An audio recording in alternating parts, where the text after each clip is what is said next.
Hey, hello. We back.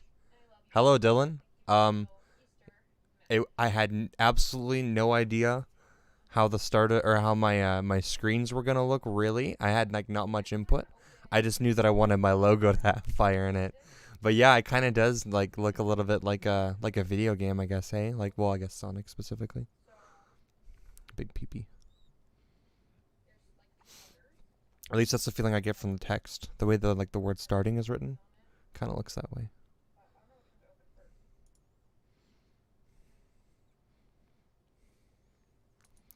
Womp womp.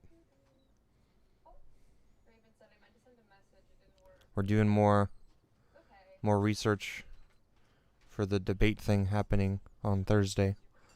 I've gotten the majority of the very specifically COVID research done, and now the ultimate research document has been updated with all the COVID stuff specifically, and then now we just have to cover pretty much all of the other like tangentially related conspiracy stuff that's all been jammed in to the COVID conspiracy. So that's what we're doing today. I'm just going to be hopping on the Discord with the 13 Army, and we begin.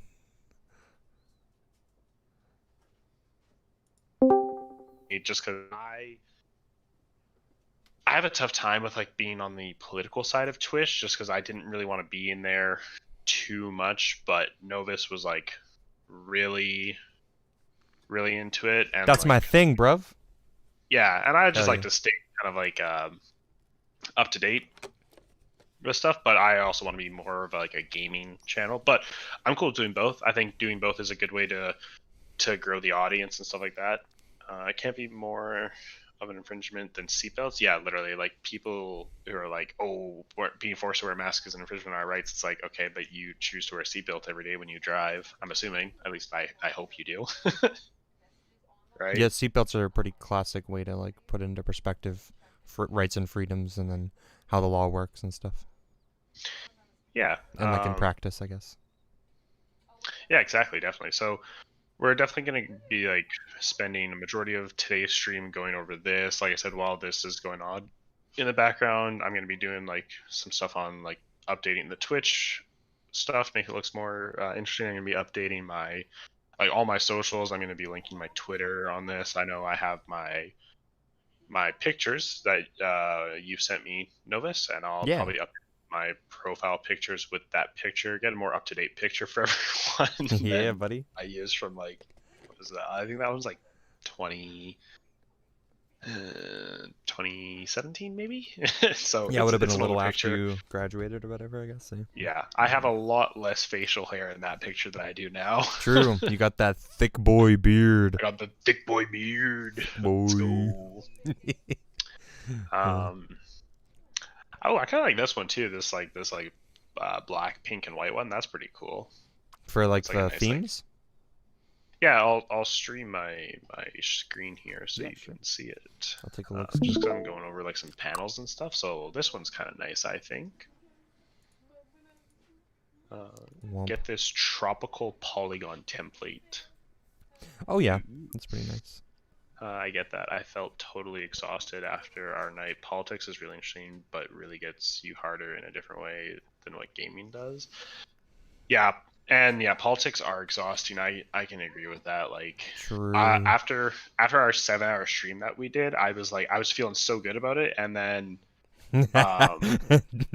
you're like already like at max level politics, so like not much more after 7 hours of talking politics is well, yeah, we did our 7 hours, and I was like, okay, like I was like, that wasn't so bad. And then like the next night we did 4 hours, and I was like, holy fuck. I was like, I don't want to talk about politics anymore. I find it more and more exhausting the more people and edges that you have too, especially people that like the more like disagreements you have on things. Oh yeah, definitely. And then trying to explain it to like 3-4 different people, and so it was a good like conversation, I think. But we ended up having it was a super good conversation. It just started with me and you, who were relatively on the same page, and then 2 other like international people essentially, and then like we 2 had or 3 other and 1, 2, 3. Yeah. As well. and then But two like other or three other people like filtered into that group, and then so yeah, like we were like trying to converse with like all these people, which can be good and stuff, but I think it becomes way more draining because you're like focusing, like essentially you end up bouncing around way more, which is like, I think that's the worst part. If you can't hyper focus things, then you can't really like feel like you're having a productive conversation, and I think that's like, at least for me, that feels fucking draining. no, it definitely does. And then like I know at one point during there, um, I was just like, I really don't want to like debate any more like positions, and so I kind of like Yeah. I noticed that I kind of like shut down a little bit because I was like, I just don't feel like saying the same thing over Yeah. and over and over again. Yeah, I feel, yeah, you just start Uh, to go in Not that circles. there's anything wrong with that. Like I'm like it sounds bad and it sounds like I'm like, oh, like I don't like having that discussion. I like having that discussion. Just at that point, No, I was really exhausted I know what you already, mean. and I was just like I was like it felt like myself included, like we were all kind of playing a little bit of devil's advocate. Yeah, I for find. sure. There's a point Um, where it becomes tiring. Yeah. yeah, and it also got to a point where we were like, we could go on and argue this one point for hours, Yeah. right? And it's like, at that point, I'm like, can we all just agree to disagree, please? Yeah, for sure. I think too, like um content wise, I think it speaks volumes to like just how productive I feel the conversations went. The conversation Mm, me, you, and Matt had, felt like we really Bog, divested fat into a dog. lot of like good like I don't know how you put this. Like I Our leftists cringe. I mean, no more cringy than like right wingers, I suppose. Yeah, I mean it depends on what you mean by like leftists, It right? really depends. Like, I Because mean, there's you tankies could, that'll call themselves leftists, and like that's yeah, cringe. That's super yeah. cringe. You like find Both, like a lot of I people think with a hammer and both sickle side. in their like bio on Twitter, and like a lot of those people end up being cringe. Like mind you, I do like the ideas of communism, but That's a good stance there, Tupper. Everyone is cringe. Correct. Everyone's hey, cringe. the absolutism stance. Correct. I mean, like, I don't know.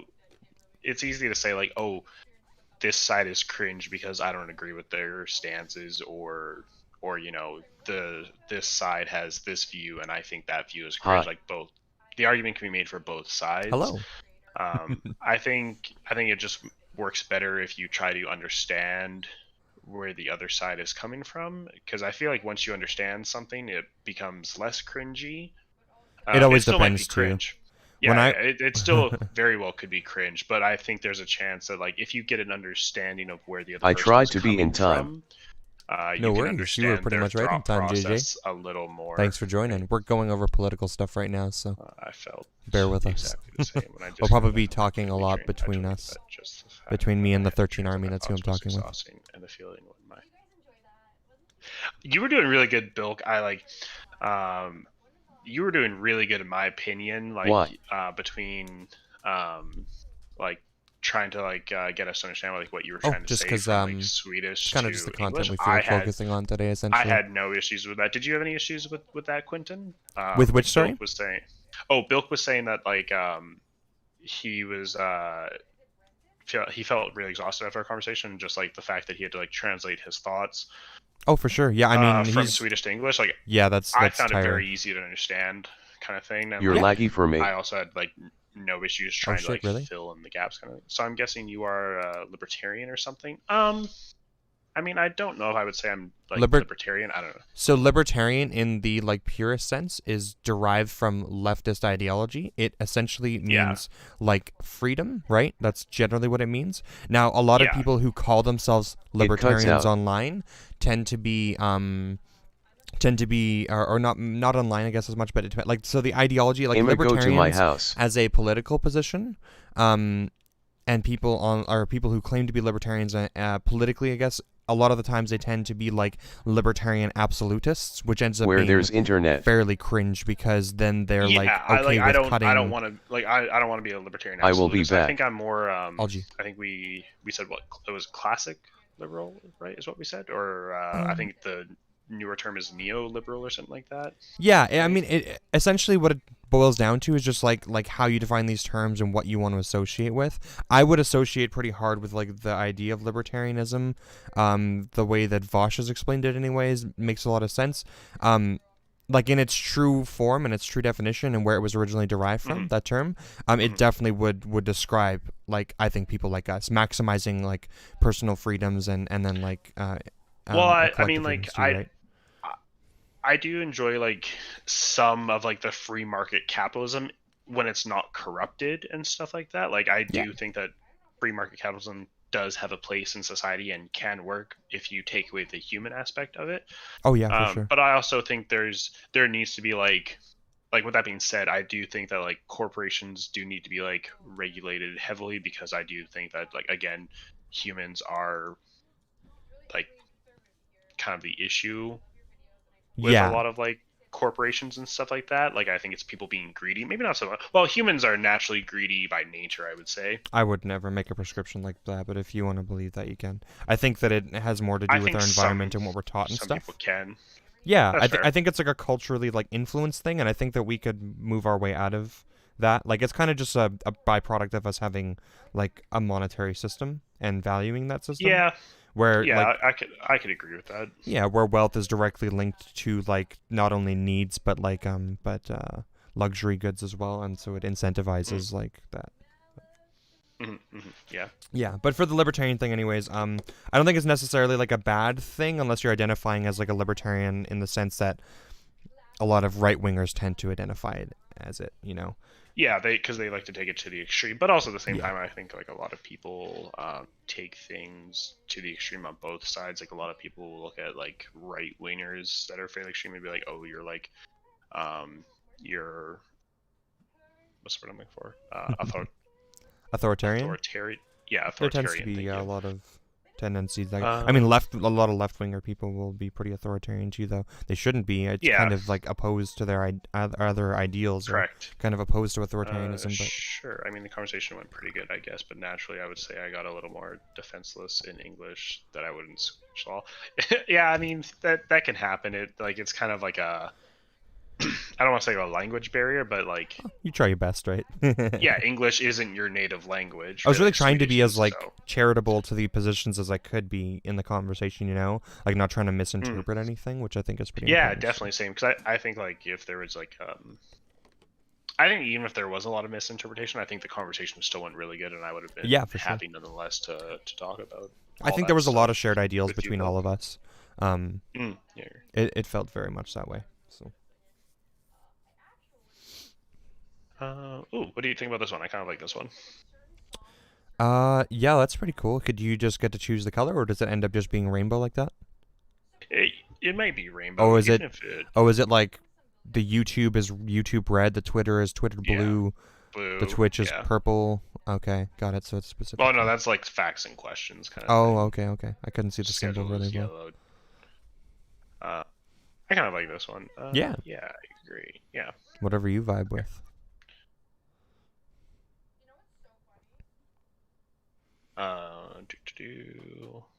I can look over this stuff later. So if we're jumping, I'm ready to jump straight into the COVID-19. Oh, also, for those that are wanting to watch the Novus's stream, his stream handle on Twitch is @theofficialnovus. So like, feel free to check him out as well. Go give him a follow. Yeah, anyone after the watching stream, me of course. also do the same thing for the 13 Army. It's like the word 13 as in the number, 13, and then Army, ARMY. OP. So where did you necessarily want to start with the COVID-19? Okay. Or the ultimate research doc? Like, how much of the COVID report did you Did I transfer integrate? over and kind of like, and try and like integrate kind of thing? Just because I got off before you did, so I don't know where we kind of like ended up. Yeah, I tried to erase the things in. Do you have the other document open as well? Yep. Yeah, I Cool. can send it to you too if you want. If you want to bounce that other document open, I have it open here. If you just bounce over to it, I just have mine open on my screen, so I'll like read it Yeah. from mine, I guess. So I tried to erase some of the things like that I put in the other document, but I didn't erase all of it because you did have some things kind of organized, and I wasn't sure if I didn't want to fuck up the organization.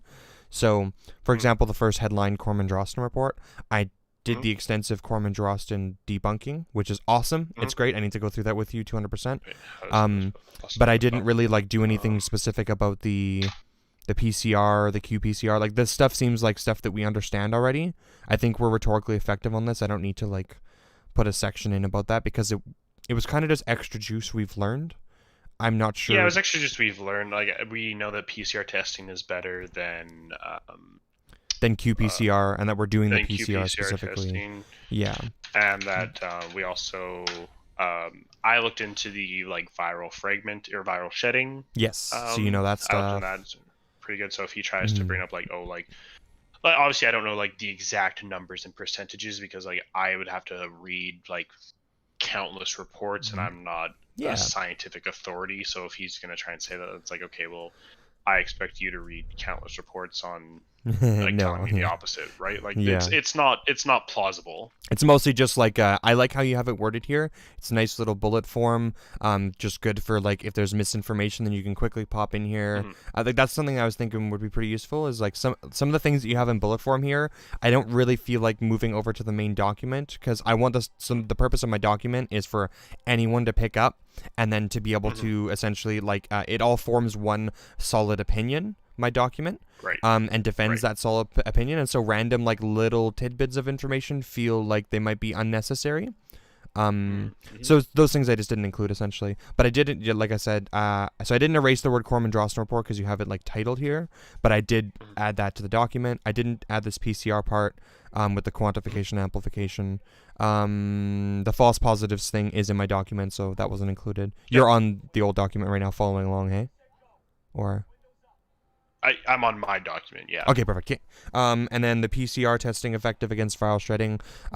So that's just like a nice little tidbit again that I didn't feel like moving over really.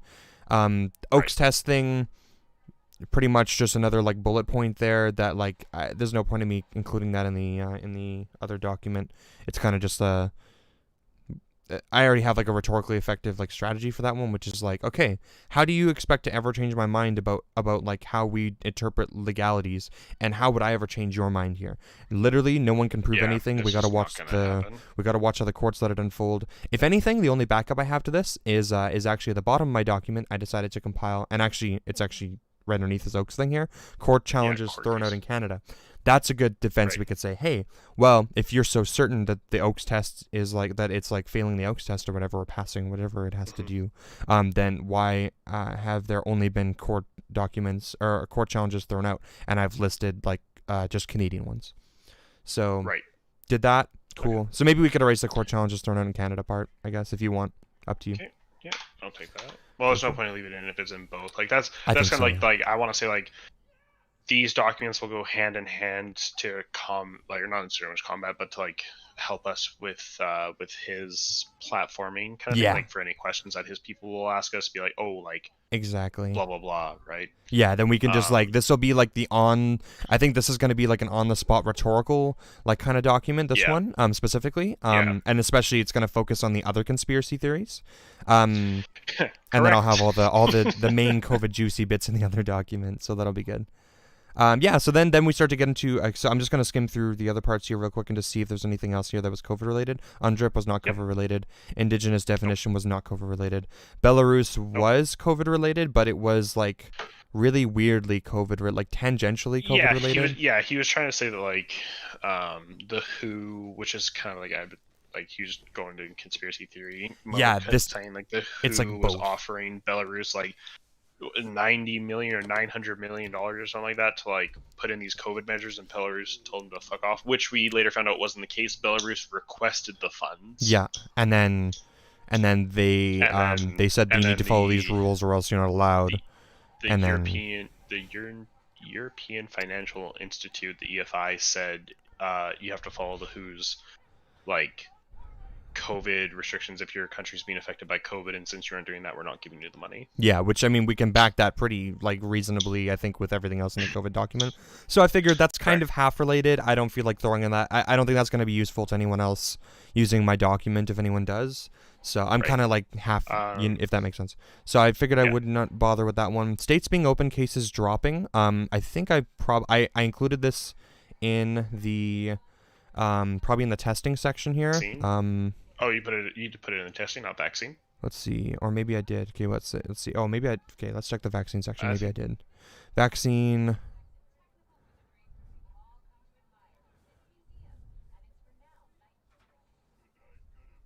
No, I don't think you put it in here. Oh, I definitely put it in somewhere. I just don't know where I put it in. I didn't hear you said. Sorry, I'm just trying to figure out where the fuck I put it in. Love you. Goodbye. That was my lovely partner. OP. Brought me some green tea. Isolation, deaths. Fuck, maybe I didn't. Find yourself a partner that brings you tea while you're doing things. Truly. Peoples. The big PP partner. The big dude, green tea is so fucking good. Yeah, green tea is OP. Green tea, a little bit of honey. Oh, I put it in the lockdown section because it's specifically about. So his point was about lockdowns. So I know we could go into either lockdowns or vaccines because it's because of vaccines that they're probably opening. The reason I put it into lockdowns though is because we don't have evidence for that. So I just gave a little quick rhetorical statement that says this is our defense, right? Stay in the lockdown section because we know it's related to lockdowns. I don't know if it's related to vaccines. Does that make sense?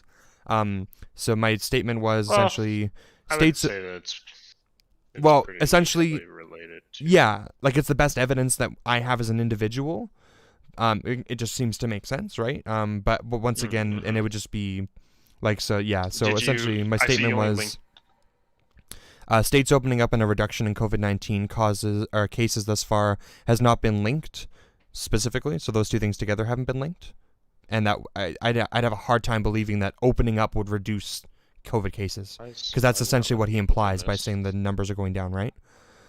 So that just seems like incorrect. And then I put it's likely that an increase in vaccination has resulted in reduced spread, but without data to confirm a link, no sound conclusion can be made yet. So that's pretty much the conclusion I came to that one. Why is it not opening this? Opening what?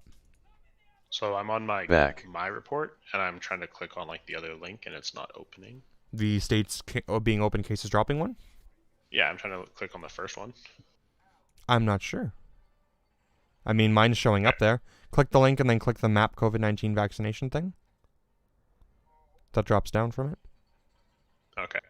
Yeah. Well, I just that's not how it works for yours. I can just click on.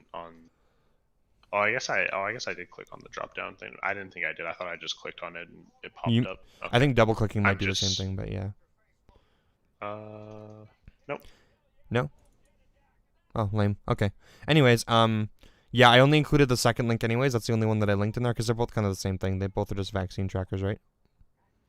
So I was like, yeah. I'm just saying he might try to say like the first one isn't valid or whatever because it's from the CDC. Well, sorry, it's not from the CDC. It's reported by the New York Times by the CDC. Oh, okay. Well, I guess we could just leave this spot in this section as well too, and then we'll have both links there. If he doesn't like the one link, we can give the other. Not a big deal to leave that in this document, I don't think. Okay. And then let's see. Great Reset. We didn't put anything down for the Great Reset because it's just like it's so fucking convoluted. But that's going to be part of something that we can do real quick today. We went through things. All I want to do for a lot of these conspiracy theories is just go to the website, like the proper website, not the conspiracy website. So go to the actual Great Reset website and then just copy their link. Which we did. Yeah, I just want to copy their link and put it in here so that we can't, because we didn't do that. And then that's what we're going to do for most of these conspiracies, because then when he asks us about them, we can just open the link real quick and be like, okay, so what are your problems with ending world hunger? What are your problems with this? And we can go through. That's insanely rhetorically effective. Like, why don't you want to address any of the actual things that they have written down here? Why do you have to make up things about these things? Because it's the Jews who are trying to do it, Quentin. It's the Jews. The Jews. The juice? Oh yeah, the juicy story, baby. La meow. Yeah, so I think that'll be Uh, good.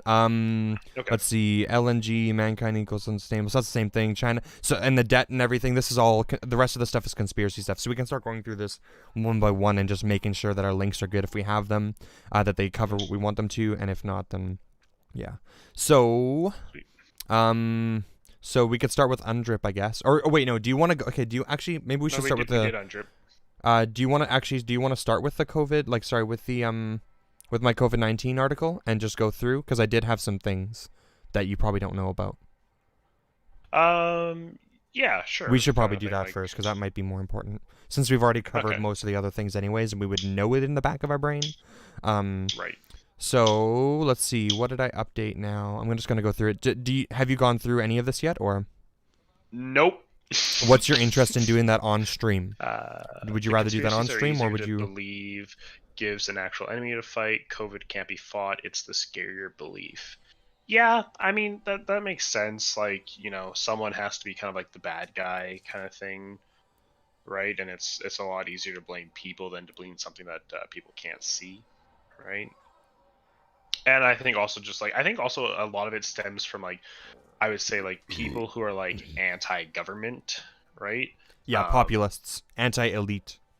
yeah, anti-elite. I think it stems from a sort of like distrust that they have with their government, Absolutely, yeah. right? They just Like, have a so, distrust with certain people that they've given good reason to, and then they extend that distrust to other people that they shouldn't be yeah, extending it to. yeah, because Like it's like whenever scientists. you like talk to like a conspiracy theorist kind of thing, and you're just like, oh, like where's your proof back? So it's like, oh well, this scientist is paid by such and such corporation, so obviously they're being like silenced via like money kind of thing, or like they're being paid to say this. It's like, okay, but So you how agree do you capitalism prove is bad? that? Yeah. And they're like, well, I don't need to prove it. He's on the payroll. It's like, but how, it's how do you prove that? it's such a dumb point because like you could say that about literally anybody, like anybody for any fucking reason. Then right? We can extend this Are argument infinitely conspiracies to anybody who's ever made money doing anything. are conspiracies greater in minority communities? I don't know. That's an interesting question. I I definitely mean, know it exists in the indigenous community. I've seen a couple of my indigenous friends like spreading it around, but and that stems from their distrust in the government, from how the wouldn't they government's have treated a them. greater reason to distrust the government? Yeah, Yeah, I would I would say like this is me talking out my ass because I don't have any statistics on this kind of yeah, thing, right?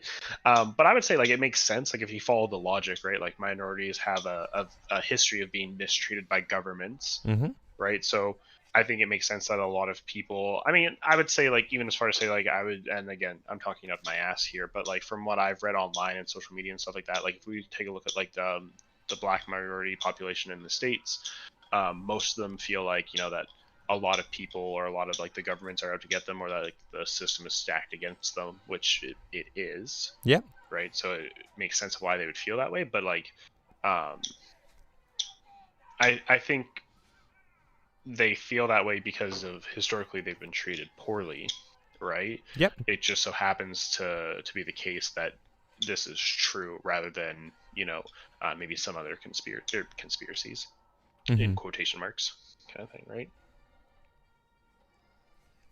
Because we can all agree that like historically minorities have been treated poorly by white governments, I would say. yeah.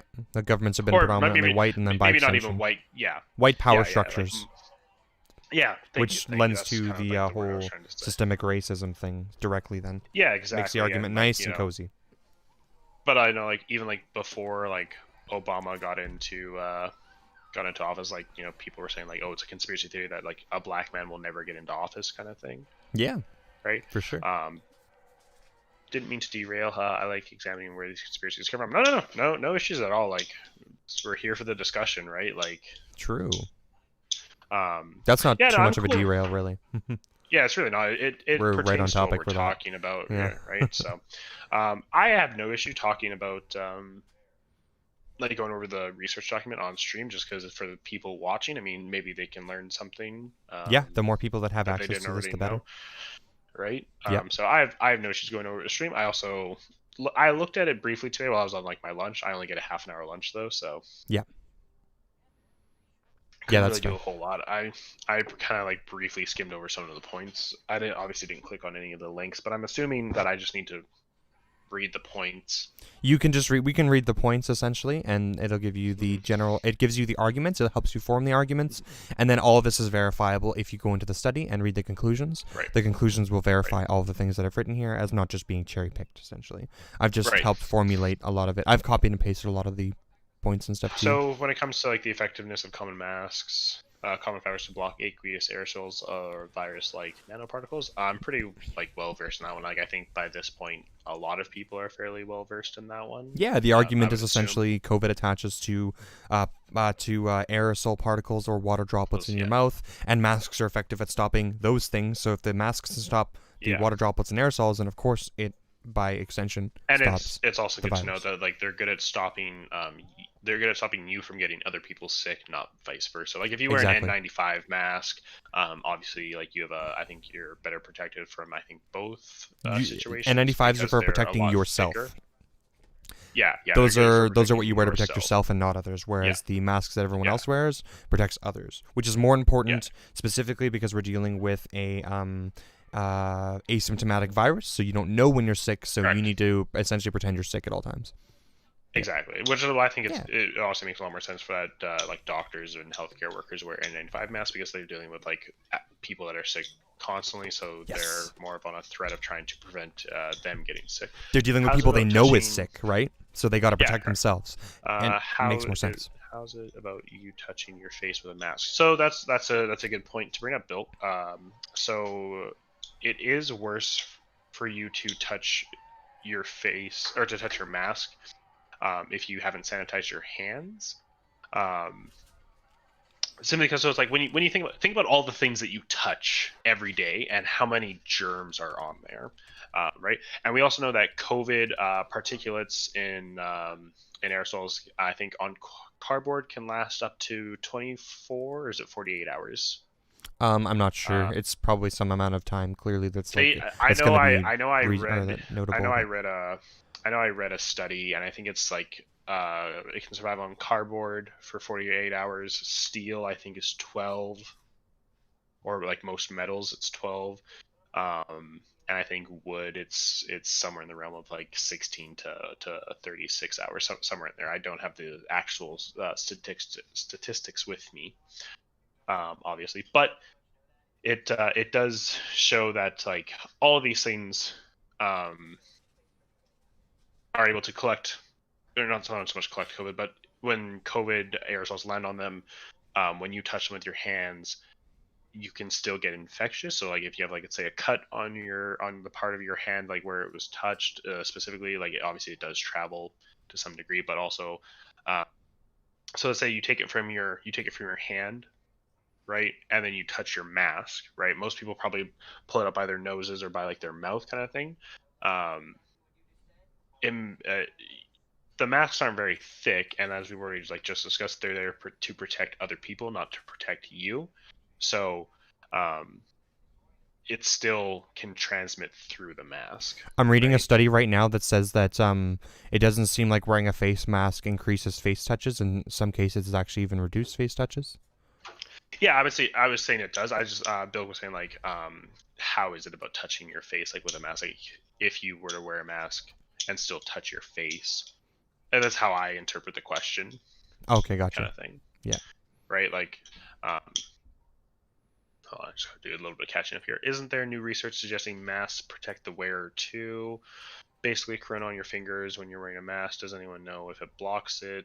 Yeah, that's what I There's some mean. amount of marginal protection to the wearer, of course. Of Yeah, course. yeah. You're putting something in front There's of a your face. small But it's there's a small much amount largely because more. The focus is on like you protecting other people.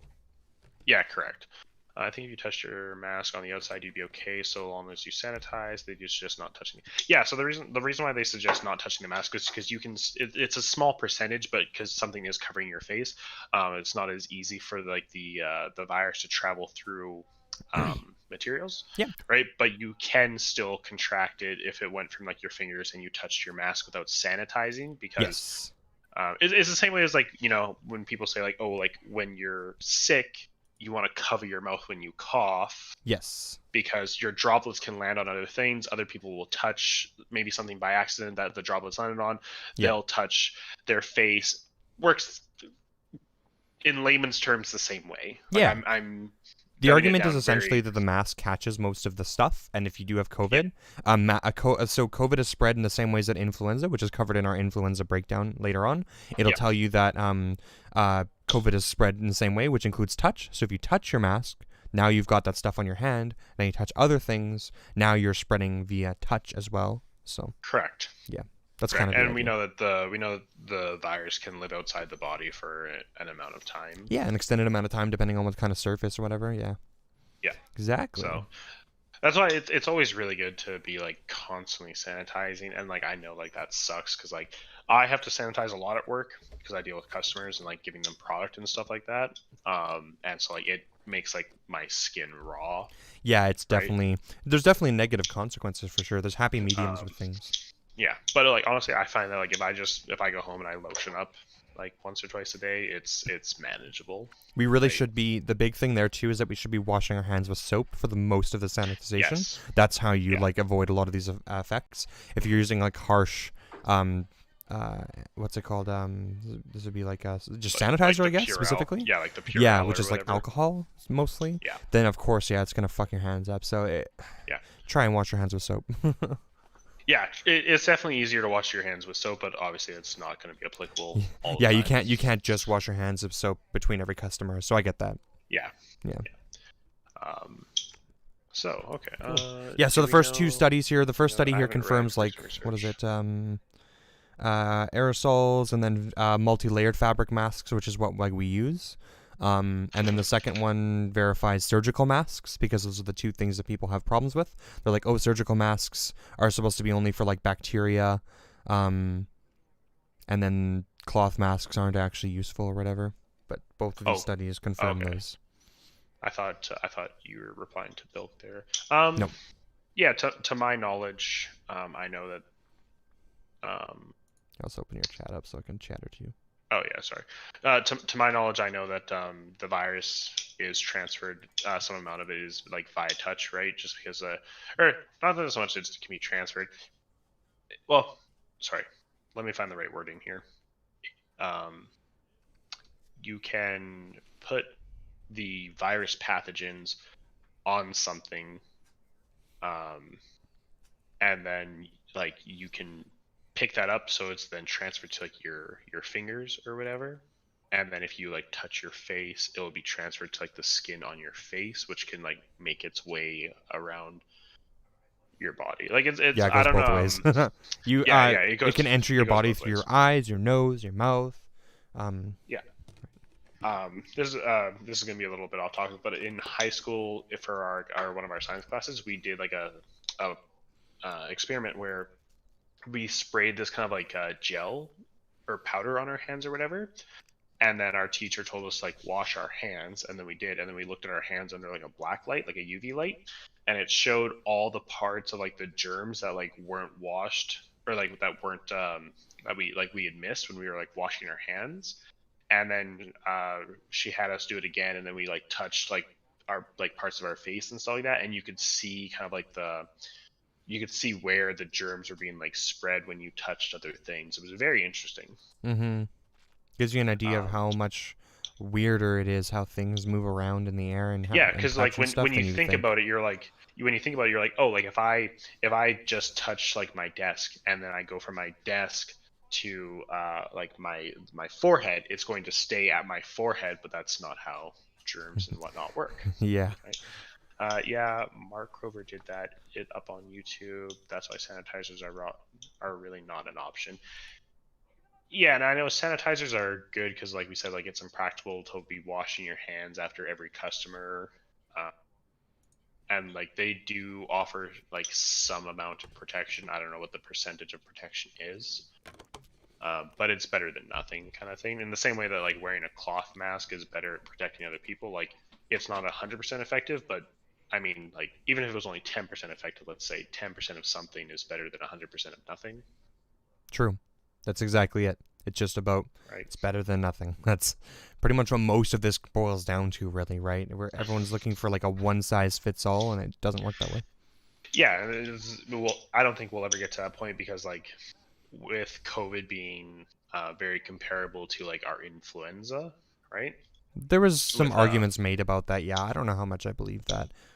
That felt more to well, me I'm just saying like media fear narrative, but well, I'm just saying like like there's no 100% catch all for like the common cold, yeah, right? Right, and so it's like it's kind of I feel like it might end up being the same thing like maybe with COVID, right? it's Like possible. you're not going to get a 100% catch all. I think even if we do get a vaccine, like vaccines don't 100% protect you against like variants and stuff like that. No, but Um, they have been historically used to eradicate viruses too, oh, so correct, it could correct. Like definitely if go you in either if direction. once you start to eradicate, like I think the main virus and like its parent form kind of thing, then you're generally safe against most, but you're not 100% safe, Yeah, it all just depends on how right? bad those variants are. It seems to me like so True. far like the variants are still like the vaccine still works on the variants. It's just to what degree. So There's not much study because is the studies were on the main. Oh, okay. Oh, okay. I understand what you're saying now, Bill. Okay, sorry, my poor interpretation. Lamau. Yeah, so both surgical masks and KN95 respirators, even without fit testing, reduce outward particle emission rates by 90% and 74% respectively during speaking and coughing when compared to no mask. So that's really huge. Like, I mean, Yep. Particle just emission rate is wearing literally the the moisture or main, the droplets and stuff going in the air, right? yeah, That's insane. yeah, That's actually and insane. So that means and that's it's the main respectively. way So that you're gonna, 90% for surgical masks. yeah. Fucking wild. Like, generally, I'm not a gambling man, but if I was, like, 90%, I would probably take those odds. Yeah, for sure. At the It's official great. Novus, you look sexy as a woman.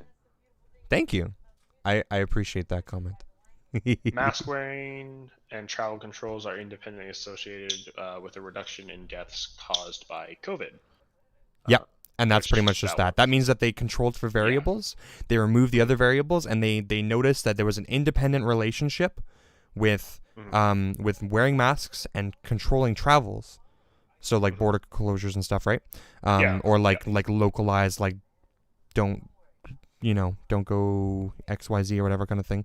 Yeah, like don't leave the country and blah, Yeah, blah, blah, or maybe blah, like kind of thing. like don't go shopping at essential places as much or whatever kind of Yeah. thing. And they independently associated that with a reduction in deaths caused by COVID-19, which is the whole point of this, right? So they clearly laid that out. Study, boom, amazing. They can't say that masks don't stop deaths. It's literally right there in the study. That's the whole point of that study. Very, it's so simple. I don't understand. Like so many people are claiming these studies aren't here, and I'm like, dude, they're literally right here. You just type it in Google. Oh, so frustrating. Evidence-based review affirming the effectiveness and widespread adoption of mask wearing to prevent transmission of COVID-19 through methods such as government policy or where such policy does not exist through organizations who provide public-facing services. What are you I'm reading? gonna put the kids to bed. I was reading just the next point. Wish we were in break room having this combo across the table. No. miss you too, Tupper. Thanks for stopping by. Always means a lot. And if you can, make sure to stop by on Thursday at 7 p.m. We're gonna be interviewing a politician. I'm trying to blast that one as much as possible. Like I want as much people there. Yeah, this is I pretty think big I'm for gonna us. bombard the general forum with it too. Yeah. Come I'm gonna be on. like, "Come on, baby!" True. I'm definitely. Yeah, so I don't know necessarily if like because I'm not sure how down the loony bin it's gonna go.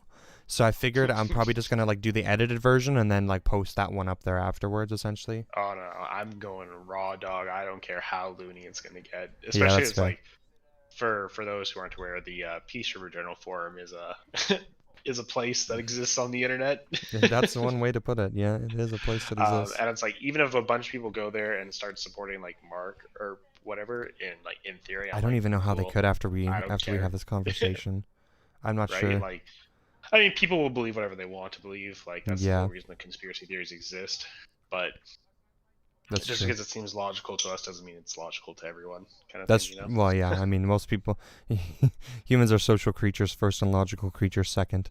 We Correct. we tend to care a little bit more about Um, how we feel a lot of times. So just rereading your point there, evidence-based review affirming the effectiveness and widespread adoption of mask wearing to prevent transmission of COVID-19 through methods such as government policy, or where such policy does not exist, through organizations whom provide public-facing services. Yeah, So that I'm makes a assuming really that's good just like, statement. That gives you two arguments in one. It tells you, hey, if we're not going to have government policy, then organizations who decide to step up and put these masks in, kind of thing.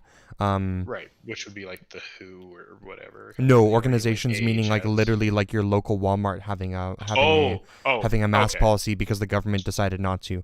So this is another argument that we can fall back Okay. onto if they're having a problem with the government implementing it. Then we can be like, well, would you be okay if all companies just adopted the masks? Because it's still Okay. clearly is supported in this argument here. Okay. Yeah. Yeah. When And I it's think of, peer like, reviewed. That's huge. organization, I think of like nonprofit organizations, which would be like Yeah. WHO or stuff like that. Like I don't think of like corporations or businesses. Yeah, that's why it specifies whom provide public-facing services. Oh, okay. Yeah, and it's Okay. peer reviewed. That's huge. There's not very many like peer reviewed studies out there right now for this stuff because Right. the rate of getting things peer reviewed tends to be a little bit more like resource heavy, and with the Right. need for these studies, essentially you find a lot of studies out there right now, and it's hard to find peer reviewed ones. So this is really good. That's Right. a pretty Right, good yeah. one to fall back on. Now he didn't really have much to say about masks. Maybe No, if he gets into it didn't. more. That's why This, I'm this one's kinda really just, easy. Which one? Just the mask thing and the mask argument is Yeah. infinitely Yeah, easy. Look how many that's- studies I have backing it. It's insane. Yeah. Like, I don't know, dude. Testing. I'm feeling pretty good about testing just because we already went over that in kind of like my document, like especially with the Corman-Drosten report. Like I had to like get a crash course in like PCR versus qPCR, and then Yeah. You got the all rest of that those points stuff. that I read there too, hey? Like a lot of these just random like argument things.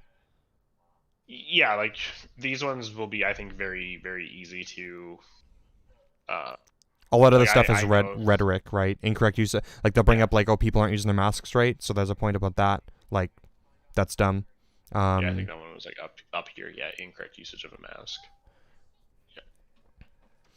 Yeah, it's a point people will bring up lots against masks. They'll be like, well, people aren't using them right, and it's like, well, so just because people aren't using them right, should we just not implement them then? Like Yeah, people, yeah. not everyone exactly, uses which their doesn't seatbelt. make Should we any just stop? sense. Should we just stop having that as a law? I don't know. This is dumb. Yeah, I'm feeling pretty good about the mask section. I'm Okay. feeling pretty good about the testing section too, because like I just said, like I had to get that crash course and like how we did our testing and everything like that. Yeah. Right.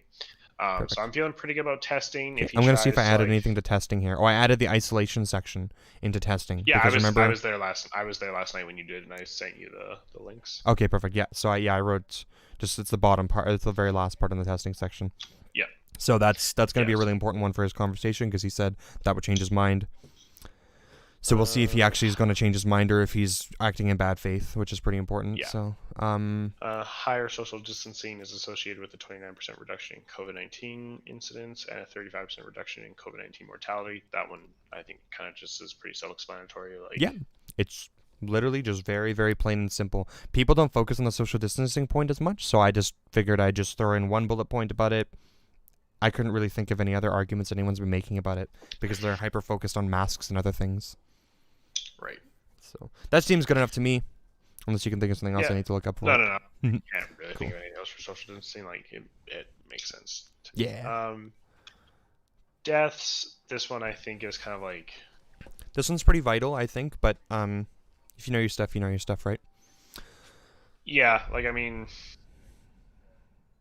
I A don't lot know, of like, these the things are going to way- be like rhetorical things, right? So knowing Yeah. the deaths, I have the numbers already memorized, the 7,500, the 8,345. That proves a lot of our points. A lot of things are going to loop back to that, right? Yeah, exactly. Like the there's- Corman-Drosten I thing, went for over- example, is probably going to loop back to this. Yeah, I where was, he's I was like- just about to say that, and then Yeah. I also read most of like the death section on my lunch because I was like, Perfect. oh, what's a big part of like this document, and I was like, deaths. Yes, it's vital because that's Um, what we're trying to prevent. So yeah, yeah. perfect case. You've gone Um, through most of this, you think? Yeah, I'm gonna read more of it again tomorrow. Like I think I went through like about like half of it. I'm definitely gonna Yeah. start clicking on probably maybe a bit more of like the links and stuff like that, just to get a better understanding of reading conclusions and stuff Yeah. like that. A lot of the things in here are like the harder arguments to be made. So the death by age, for example, when people bring up like the death by age section talks about and I don't know if it was Death by age. okay, yeah, the death by age section is a pretty rhetorically like difficult one to navigate, because people will say the average lifespan in Canada is 81.95 years. Most deaths via COVID are above the age of 80, so that's what they'll say to downplay it, right? But this leaves 31.2% of deaths under the average age of death still. That's huge. That's a fucking huge chunk of people that are that are dying before the age of 80. So even if I were to concede that these people above the age of 80 were going to die at that exact moment that COVID hit them anyways, we're still having like a huge amount of our deaths being like under that age, and these would definitely be people we would consider dying prematurely without a fucking shred of a doubt. So Correct. like right there, that shuts that down, I think. So that's a really important one to remember. Of course, I'm not going to remember all these numbers, but I remember the talking points. So this is why this document's huge.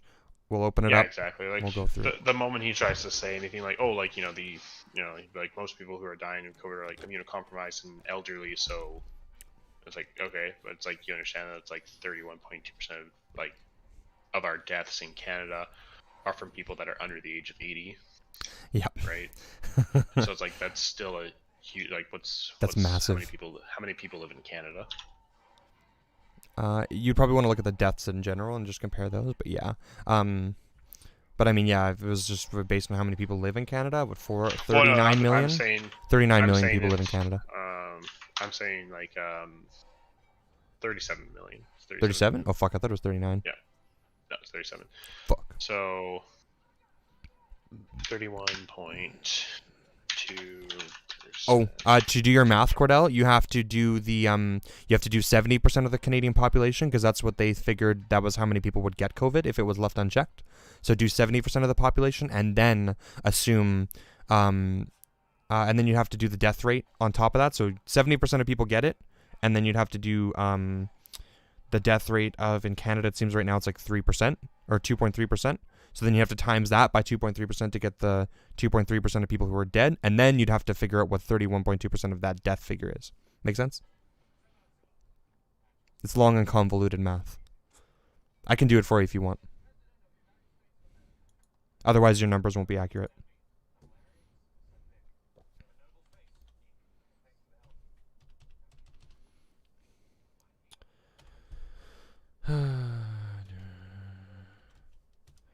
So 70% of our population is 25 million. And then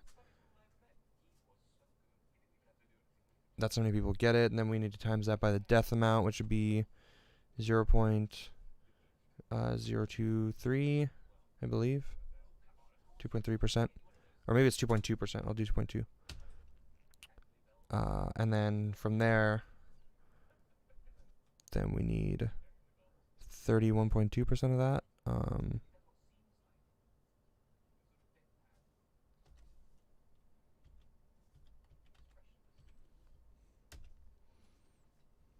You still there?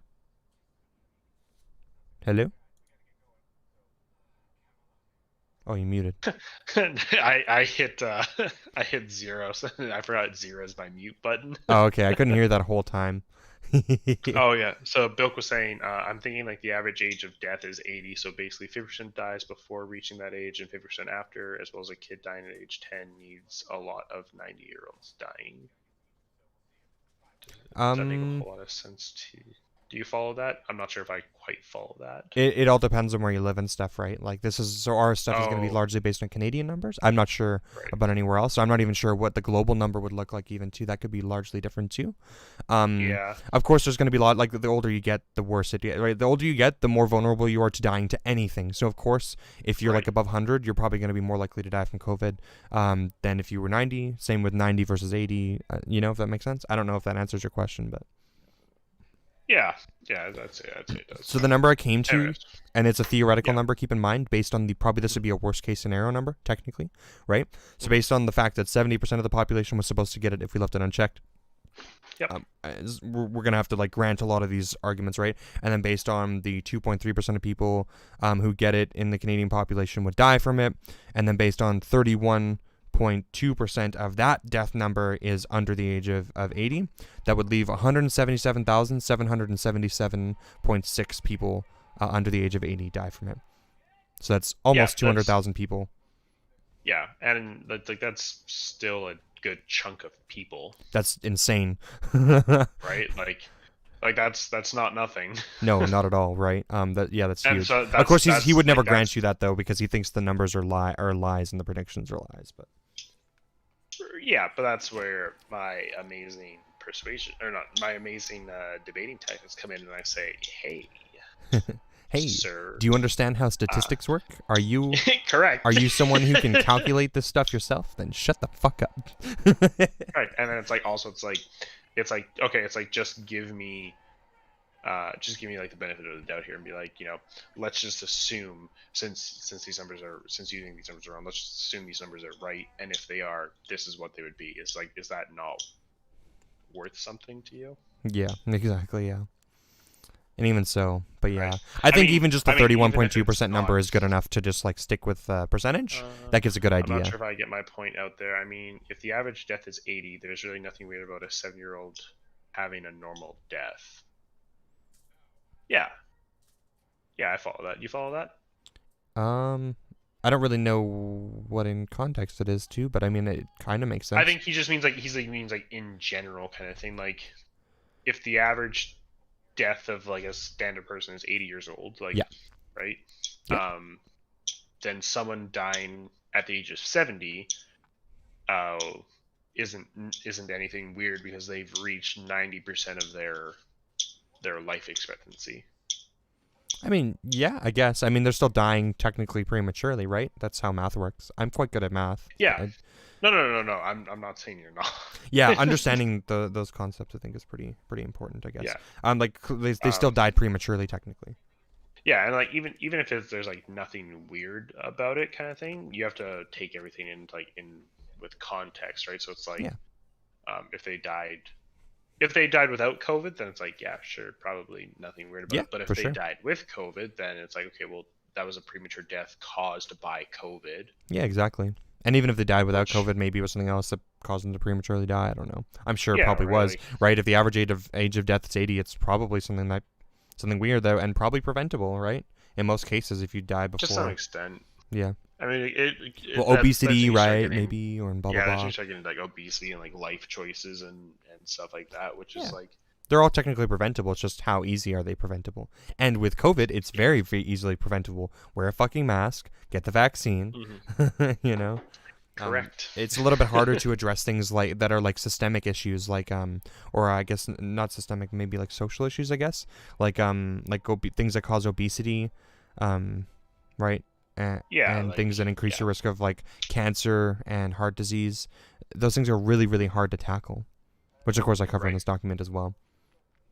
Mhm. Big PP. I know a huge thing that they were talking about for like the deaths as well was that lockdowns have had an increased number of suicides. That's a lie. I have the suicide statistic in here probably. Where is it? It's got to be I in think here. it's right here.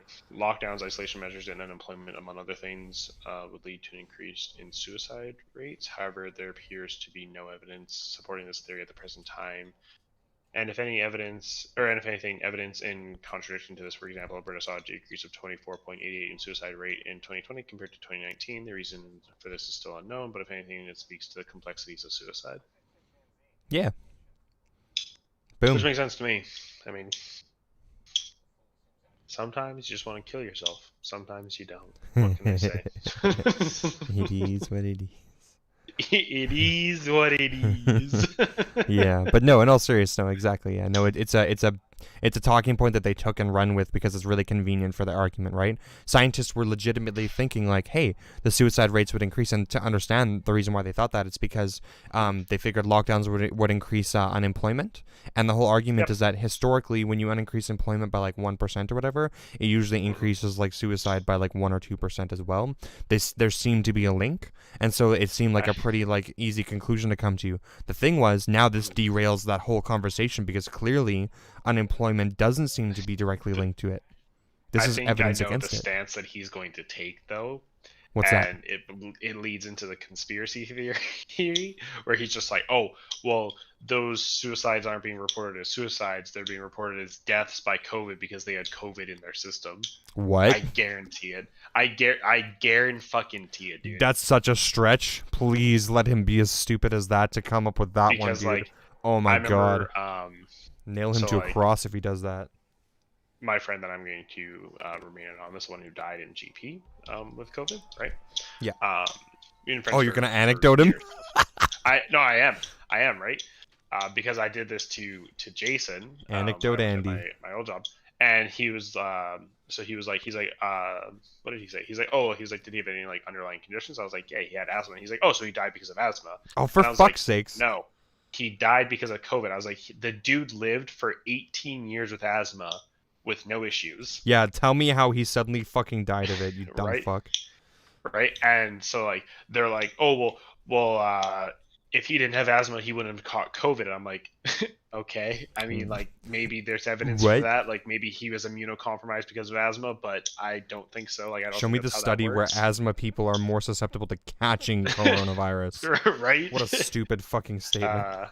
I mean, in my opinion, there's no reason for making the assumption that a 7-year-old died of COVID, but I get what you mean. The things we're not assuming though, like we have studies like when someone dies, we can, I don't want to say cut them open, but cut them open and like dissect parts of their body and see what they had and autopsies. Yes. What caused the death? Yeah, autopsy. Sorry, I was at a loss for words there. I forget that one all the time. I do. So. Like what caused their death, and if they have COVID in their system, like we can't say that just because they had COVID in their system they died of COVID. Yeah, exactly. And that's actually an important thing that doctors have been noting. It doesn't always mean that they died of COVID. Right. But if they had, significant scarring of the lungs, that is a symptom of COVID, which means that COVID obviously it contributed. Didn't help them live, Yep. Right. It contributed to like their death. Now that's what it's all about. Yeah, if someone dies of like a heart attack, right? Like obviously, whether or not they had COVID, to my knowledge, COVID doesn't increase your chances of heart attacks. So you could destroy that argument immediately by just noting that the deaths via like heart attacks and stuff, I believe, have not changed in 2020 to the year before. Right. Right, like their percentage of the deaths seems the same. I don't think I'm getting my point out there in chat, so I'll just drop. Oh, okay. Sorry, Bill. I mean, if you want, I think I linked you the Discord. You could hop into Discord if you wanted. Maybe that might be easier. Yeah. Maybe I'm just like I'm probably just fucking Pepega at understanding chat. Let's be real. Right. Like I'm not sure. But if you want, anyways, regardless, if you want, I can link Discord in the chat. So we can talk about that. True. Lockdowns. I already pretty much am pretty caught up on why lockdowns are effective, just because like having to debate people online, I'm pretty well versed in lockdowns kind of thing, right? Like it's not just Canada kind of thing that had to lock down, like it's the rest of the world. So there's data for days, in my opinion. Mm-hmm. Right, and this all looks very like convenient and put together. Like this one is peer reviewed, right?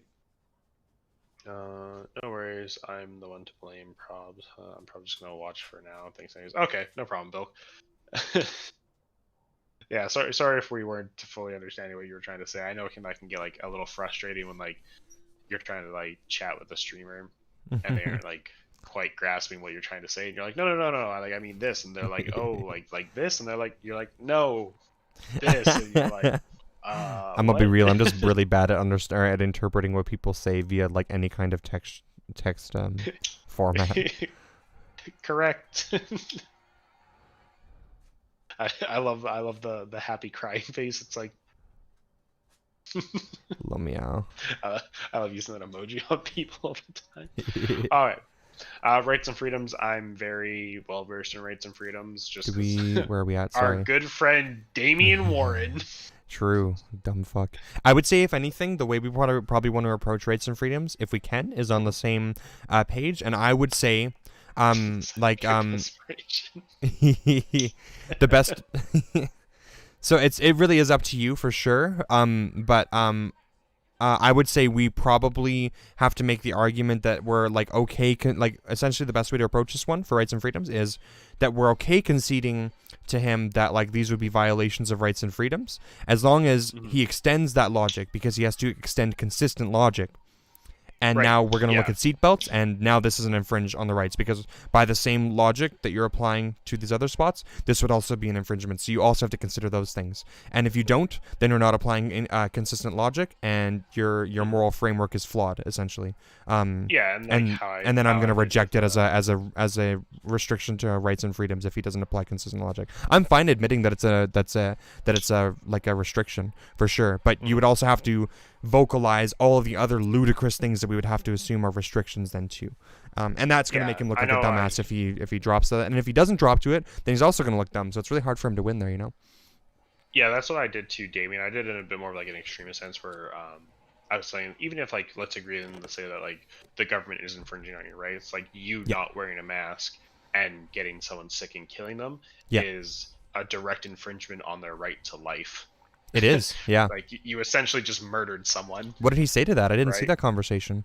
He didn't reply. In fact, you fucking got him, cornered him. He deleted his comments.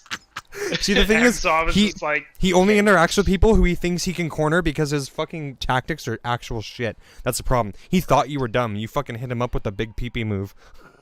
Correct. Oh, that's funny. I wonder if he's gonna reply to you anymore. I fucking hope so. Like, oh, please tell me that your rights are being infringed on. True. He seems to avoid me like the plague. I don't know why. Oh. Because you're not a monkey brain. Well, I mean you are, but you're not. I am, but usually if I comment on the public general forums, I spend like an hour doing research and then like copying and pasting like every single link into it. So I'm always like, probably from his perspective, I'm always really rhetorically effective, but who knows? So I'm pretty sure I'm good with this vaccine stuff. I did a bunch of researching. This is also why I didn't read a whole lot of the research document today. Yeah. When I was on lunch, because I was on Reddit for a little bit while I was waiting for my food to heat up, and I saw that a bunch of people are boycotting. I don't know the actual word, but I'm just gonna say boycott the Johnson & Johnson vaccine because of the blood clots clotting issue. In 6 people out of or 7 was it? Oh man, it was a small amount of people. Maybe it was like 4 people out of like 7 million or something. I don't know. It was something really insignificant. Okay, yeah. The study that I read today said that it was like a higher chance, like it was like 10% or something. It's not 10%. That's a lie. Okay, well, like I said, just what I read on Reddit. Like Reddit it's Reddit, so I mean, I didn't fact check anything. I'm just telling you what I read. Yeah, for sure. Maybe we should touch up on the exact numbers on that one, because he'll probably bring it up if it's recent news, and he'll probably try to get us on it. So. I saw it today. It was like maybe we should hop on the Reddit forum, kind of thing. Johnson and Johnson vaccine. It was blood clots, right? Yeah, blood. Wait, that's how you spell clots. You fucking idiot. Johnson & Johnson halts COVID-19 vaccine trials amid U.S. blood clot reports. Ooh, that does seem kind of sketchy, actually. Yeah. Let's see. Pausing clinical trials for a single-dose COVID-19 vaccine and delaying the shots rollout in Europe. Did we already start rolling this out in Canada? I don't. Oh, we did. Think so. Oh, reports of blood clots in at least 6 recipients cause concern in the United States and Canada. Yeah, it was every 6 recipients you just read. Somebody commented that, so I don't. Yeah, it was 6 out of 7 million that have been released so far. I think 7 million people have been. Okay, let's see. Yeah, the Johnson Johnson vaccine stems from 6 U.S. reports of extremely rare clotting called cerebral venous synthesis thrombosis. Sure.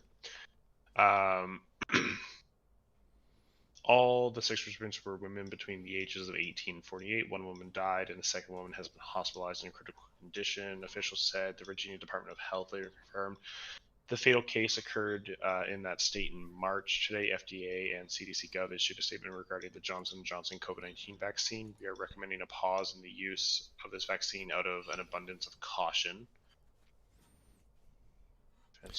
As of April 12th, more than 6.8 million doses of the Johnson & Johnson vaccine have been administered in the U.S. alone. So if it's only 6 cases, that's like 1 per million almost, like a little bit less than that.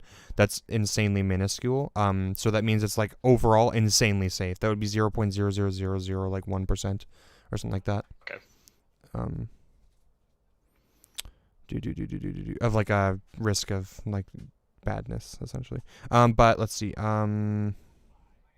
But so the main thing to know here is Canada. So we know the numbers now. We can pretty much argue from the standpoint of like that's really safe. What is much safer than 0.00001%? Yeah. That's like the argument we can make. But I just want to know if Canada is pausing as well, which if they are, then that's even better for us. Right. Oh, it's called Johnson. In Europe, it's AstraZeneca. You guys have that, or is that the same? AstraZeneca is different. Oh, is it? Yep. Did I have stats for AstraZeneca in here? What do we have here? We only have Pfizer and Moderna and Johnson & Johnson. We don't have the Astra one, I don't think, in Canada. Oh, but this is interesting. Canada confirms first case of rare blood clot after AstraZeneca COVID-19 vaccine. This was updated 2 hours ago. Okay, so we do have AstraZeneca. Yikes. Quebec woman has Canada's first reported blood clot linked to the AstraZeneca vaccine. Interesting. 4 hours ago by CTV Montreal. Let's look at this, because he's probably going to mention this, I would assume. First case of Fitbit after vaccine in Canada, and is recovering at home. Oh. We haven't even received any Johnson & Johnson vaccines yet. That's only been administered in the U.S. so far. Canada has approved the vaccine but hasn't received any doses. Okay. So, Bill was saying because AstraZeneca was paused as well for blood clots in Europe. If it was paused in Europe, I mean, it'll probably be paused in Canada as well, especially since we have a Canadian woman that got a blood clot. I think what happened in Canada with the AstraZeneca one, if I'm mistaken, unless another vaccine had blood clots happening, I know that there was one in Canada that had them happening or that had risk of them, and what they did was they found the risk was only in people aged like 65 or older or something like that. So they said people age 65 and older cannot get this vaccine anymore, essentially is what they said. You have to get the other alternative vaccine. So they were just allocating their vaccines around because it didn't seem like the blood clots were happening in younger people, I think was the case. So. Or something like that. I'm pretty sure. I'll double check. Okay. Well, also, they apparently knew that this could happen. Like they're like, we have been very transparent that there could be 1 case per 100,000. He said. We knew this could happen. Christian Dubé, which was the Quebec health minister. That's kind of a high amount per 100,000. Yeah, 1 case per 100,000. That is kind of high. I mean, it's still like a 0.0001%. 0.0001, yeah. But I mean, it's definitely significantly higher than when you're in the millions for sure. So.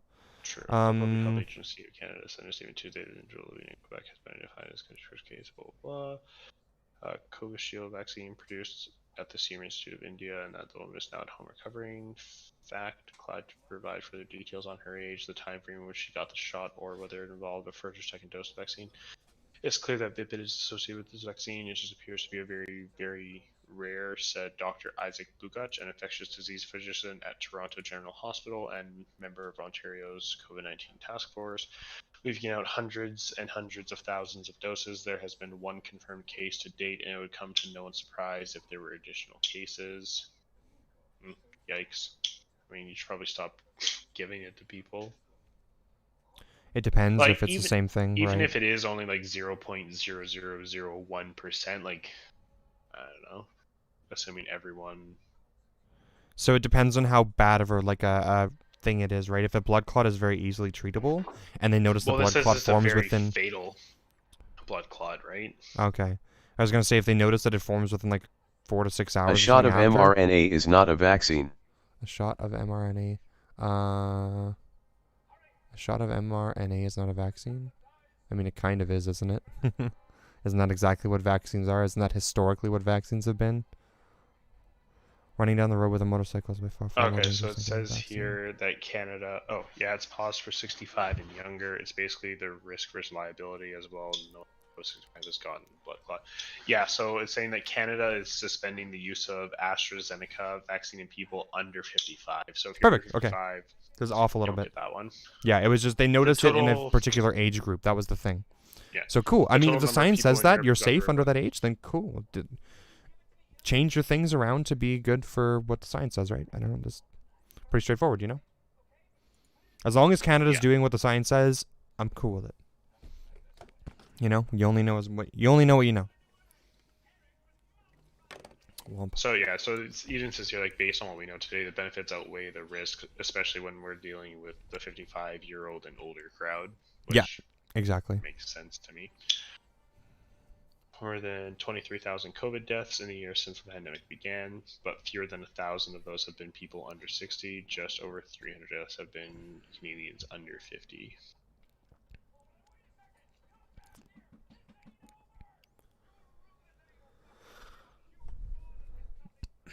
And you said you were pretty good with the vaccine section, or Yeah, like, was that what you were saying? Yeah, like, I don't know, more or less, like, it's I guess it's I kind know of that, probably like- stuff that you can skim through to or whatever later, maybe. like, I know they're not trying to force the vaccine on anyone. Yep, it's a big part of it. I know Nobody that said they're when you're forcing it. traveling to like other countries, you have to get some vaccines anyway. So like if they were trying to say like, oh, to enter or leave Canada, you need to have a vaccine, like that's not really that shocking to me. Yeah. And then for people that are trying to say like, oh, like the vaccine is being like produced way too quickly, kind of thing, right? Like it makes sense to me that it's going to be like a shorter time frame due to like the technology that we have today versus like other vaccines, Right. as well as we have like collective resources. Like the whole world wants to get rid of COVID. Like it's not just one place. Well, it So wouldn't be makes sense effective that- if the whole world didn't do it either, right? Everyone needs to collectively. right. So like I don't know. They're, to my understanding, like the vaccine is like a pretty mute point in like, Generally- being able to defend it. Yeah, generally just raw data will defend this point a lot easier. So I find Yeah. the easiest, like the hardest things in this whole thing to know for this COVID-19 research doc is the stuff where you have to be rhetorically effective. And that's like the one thing you have to rely on is like pointing out like flaws in their like logic or inconsistencies. That's like the harder stuff to do. If they're just like saying that vaccines don't work, then all you have to do is like bring up a number and be like, yes, they do. Correct. It's very, very easy to defeat those points for sure. And the vaccine tends to fall into one of those. Yep. Why is COVID-19 serious? That one's pretty self-explanatory. Yeah, this one's kind of important. It talks about COVID at its worst. These are examples that are really, really important, I think, and very specific ones. So Italy is one that I love to bring up about COVID at its worst. A lot of people talk about Sweden and stuff. I don't really care about Sweden as much. Italy was like right off the bat, they were like not taking it seriously at all, and that was like where all the pictures of people like dying in the fucking streets came from, because the doctors literally had to decide, and I linked it here, who lived and died. But remember, if COVID was serious, we would see people. No, that's dying not in what the a vaccine streets. is. mRNA has not been in any previous vaxes. No live virus is used in these mRNA shots. It's shady practice calling this a vaccine. What are you on about? You have to like actually like look up these things from the like from a non like YouTube video source, my dude. Like I don't all like you're just speaking things that are like just not true. Just straight lies in these statements here.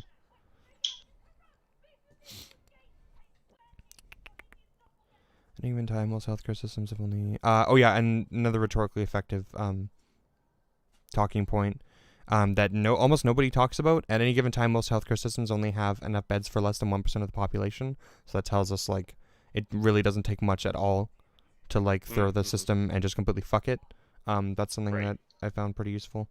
And then the long-term side effects of COVID, for people who don't die of it, which are well documented. You know, I know you can have like lung scarring, you can have like joint pain. Yeah, there's a whole list. Like a bunch of stuff. Yeah. Rogue doctors. I mean, honestly, I'm cool if you just spearhead this one. Yeah. I had more stuff that became more useful about the other doctors.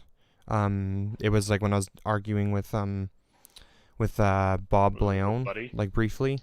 I had left one comment, and then I don't know if his post got deleted or if he blocked me and I can't see it anymore. I'm not sure. Fucking Bob. But I just he made his whole like write up. I know, right? He was defending Modry, which is that other doctor in Alberta, and then Hodgkinson. And what he did was he made this huge write up, and then he like gave like 3 to 5 paragraphs per doctor talking about all the things they've ever accomplished and stuff, like fluffing them really hard. And I just like spent like 5 seconds like looking up like what their actual credentials were. And Hodgkinson obviously is a pathologist, and that's it. He spent most of his life not even in pathology. He spent most of his life just like being a CEO. And then Modry, what was Modry? Modry was I think Modry was even more useless. I mean, vaccines can be both weekend/dead/protein virus. At Restream Bud. True. Studies to watch out for. So we went over the Corbin-Johnson report. We debunked that. Makes her claims that COVID cases are actually influenza. No one yet. It's just been thoroughly debunked. This leads one to believe a confirmation bias may be present. Debunked claims that tests can provide false positives because of picking up original SARS-CoV, not seen in humans in 2003, and COVID from bats does not exist in humans at all. So those things, you understand why those aren't problems? Because it claims that the test would give you false positives specifically because it has a potential, because they didn't check for it well enough. It has the potential to detect the original SARS virus, which is true, and it has the potential to pick up like other variants of COVID, but they specified like bats ones. And then in the actual original study itself, it verifies that no, it will not like pick up the bats ones at all. Like they've checked for that, and then SARS-CoV original has not been in humans, so that wouldn't be a problem. Like it's just been gone. That'd be like saying it could pick up, I don't know, is the Spanish flu completely gone now? I think, right? Like, so, yeah. Or H1N1, like it would be irrelevant because people don't have that anymore. Yeah. Primers sticking on each other is ruled as a problem in the original document, but as noted here, all other human endemic coronavirus were tested against PCR tests in the original study. No reactivity was found. Yeah. And then I list the exact like strains of other coronaviruses here, so that they're just there for talking points. Essentially, those are the only ones that have ever been found in humans otherwise, and they actually say that they've specifically tested the test against these strains, and it didn't pick up anything. So it means that it doesn't detect them. Right in the original study. Kate Corse, right. And then Kate Corse is thrown out. That, like, if he tries to, say anything like, we're going to win. That's pretty much, this is the answer to that. Seems like you're losing. Yeah. Seems like you're losing.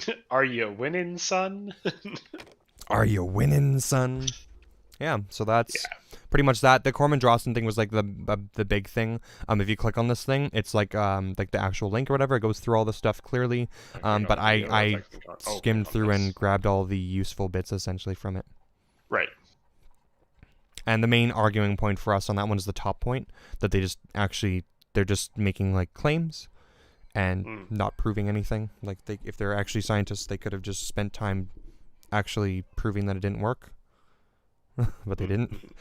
So I don't know. We have evidence saying it does work, and then we have people saying that it probably shouldn't.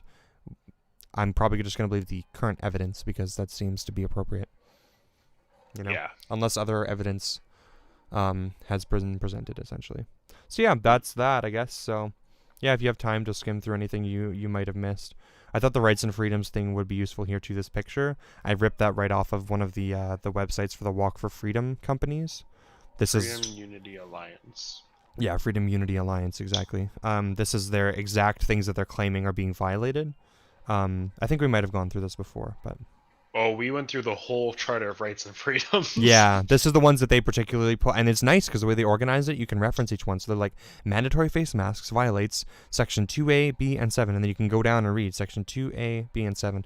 So we could like very quickly just like be like, oh, you mean this, and then go through it, and then we would just have to be, of course, with rights and freedoms, we would just have to be rhetorically effective. That's one of the hardest points to argue, like from the standpoint of like our effectiveness. Essentially, but it's actually when really easy. when it comes to like the rights and stuff like that, like I honestly I think a lot of it boils down to like interpretation. Yeah, that's pretty much it. Yeah. Right, because like they're gonna be like, oh, like it's a right, you know, against this, and you're like, okay, well, if you don't do that and this happens, then it's a right against that. So like, I look at it as like which right are you more worried about like infringing on? Yeah. Right, like I think that's the part that's kind of like up to interpretation, because it's like, sure, you're inconvenienced by wearing a mask, but if you go out and get someone sick and they die, it's like I'm pretty sure you'd be rather inconvenienced going to jail for what is it, third degree? No, manslaughter. Whichever one is like more accidental, I guess. Yeah, I'm pretty sure it's manslaughter. That seems right to me, but fuck. Legality Manslaughter's shit is hard. manslaughter's an unlawful killing that doesn't involve malice, afterthought, intent to seriously harm or kill. Okay, yeah. What's your opinion about vaccine passes? Basically, you can't travel without showing docs that you've been vaccinated. I mean, honestly, like, I have no issue with this. I know a lot of people relate this to like 1984. Yeah, to 1984, or like when like the Jews received like their numbers. Like a lot of people are relating it to that. Yeah, that's like an extremist approach to it. But honestly, I don't see the issue. Like, you know, you already have to get vaccines when you go to leave the country, at least for Canada. I don't know about the rest of the world. When you go to visit other places in the world, just because like our bodies aren't used to every other culture and climate, like we can all agree on this, right? Like, yeah. we aren't accustomed to what they eat in China, right? Like versus like the foods that are grown there, the pesticides that they use. The Dairy's GMOs, a good example of that. that. When you go to other countries, you're not supposed to consume dairy because they culture it differently. And your Correct. body can reject Water's it. also a huge thing. Yeah, water's a huge one too. Yeah, exactly. Yeah. Right. Yeah. So it's like, you know, you have to show documentation that you received your vaccine before you leave the country anyway. So I think that this literally just does that. We already do that anyway, so it's nothing but new. This is to make sure that like you aren't going to be getting other people sick like in another country. Yeah. And then potentially killing them if they die. The argument I boil it down to is, do you want, if you had tourists coming into your country, would you want people who are unvaccinated bringing COVID into your country? Maybe new variants and stuff? Probably not. Exactly. So maybe we extend that to everybody else. I don't know. Yeah, seems pretty agreeable. I personally don't see an issue with it, and like we already need to get a passport to go. So what's? Yeah, I really don't have like a good argument, like a counter argument, to even try and play devil's advocate on this one, because it's like, what's the downside? Like it's maybe a slight inconvenience. I mean, like this is something that like they could easily just throw it onto the passport, right? I'm not going that far, haha. I mean, I understand the problem of forcing people into getting the vaccine, and basically limits the right to choose if you want it or not. Well, if you don't want to take the vaccine, then don't travel. If that's the problem. And like, then you don't have to take the vaccine. Mark took a very extremist point on this, saying like, "Oh, you know, I won't be able to go to work if I don't have the vaccine." It's like, well, yeah, he's slippery slope fallacying us with that one. There's no evidence. Yeah, that it's a thing. let's just entertain that idea for a second, kind of thing, right? Entertain lunacy? Like, you are crazy, right?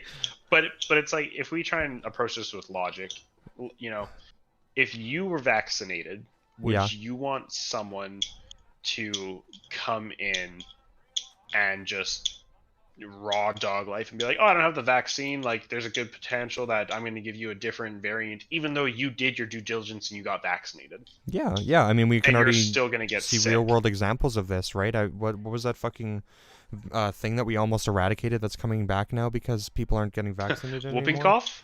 Was it that? It's I whooping forget. cough.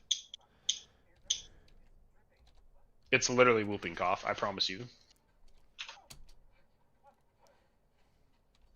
I think it was like New York or something like that.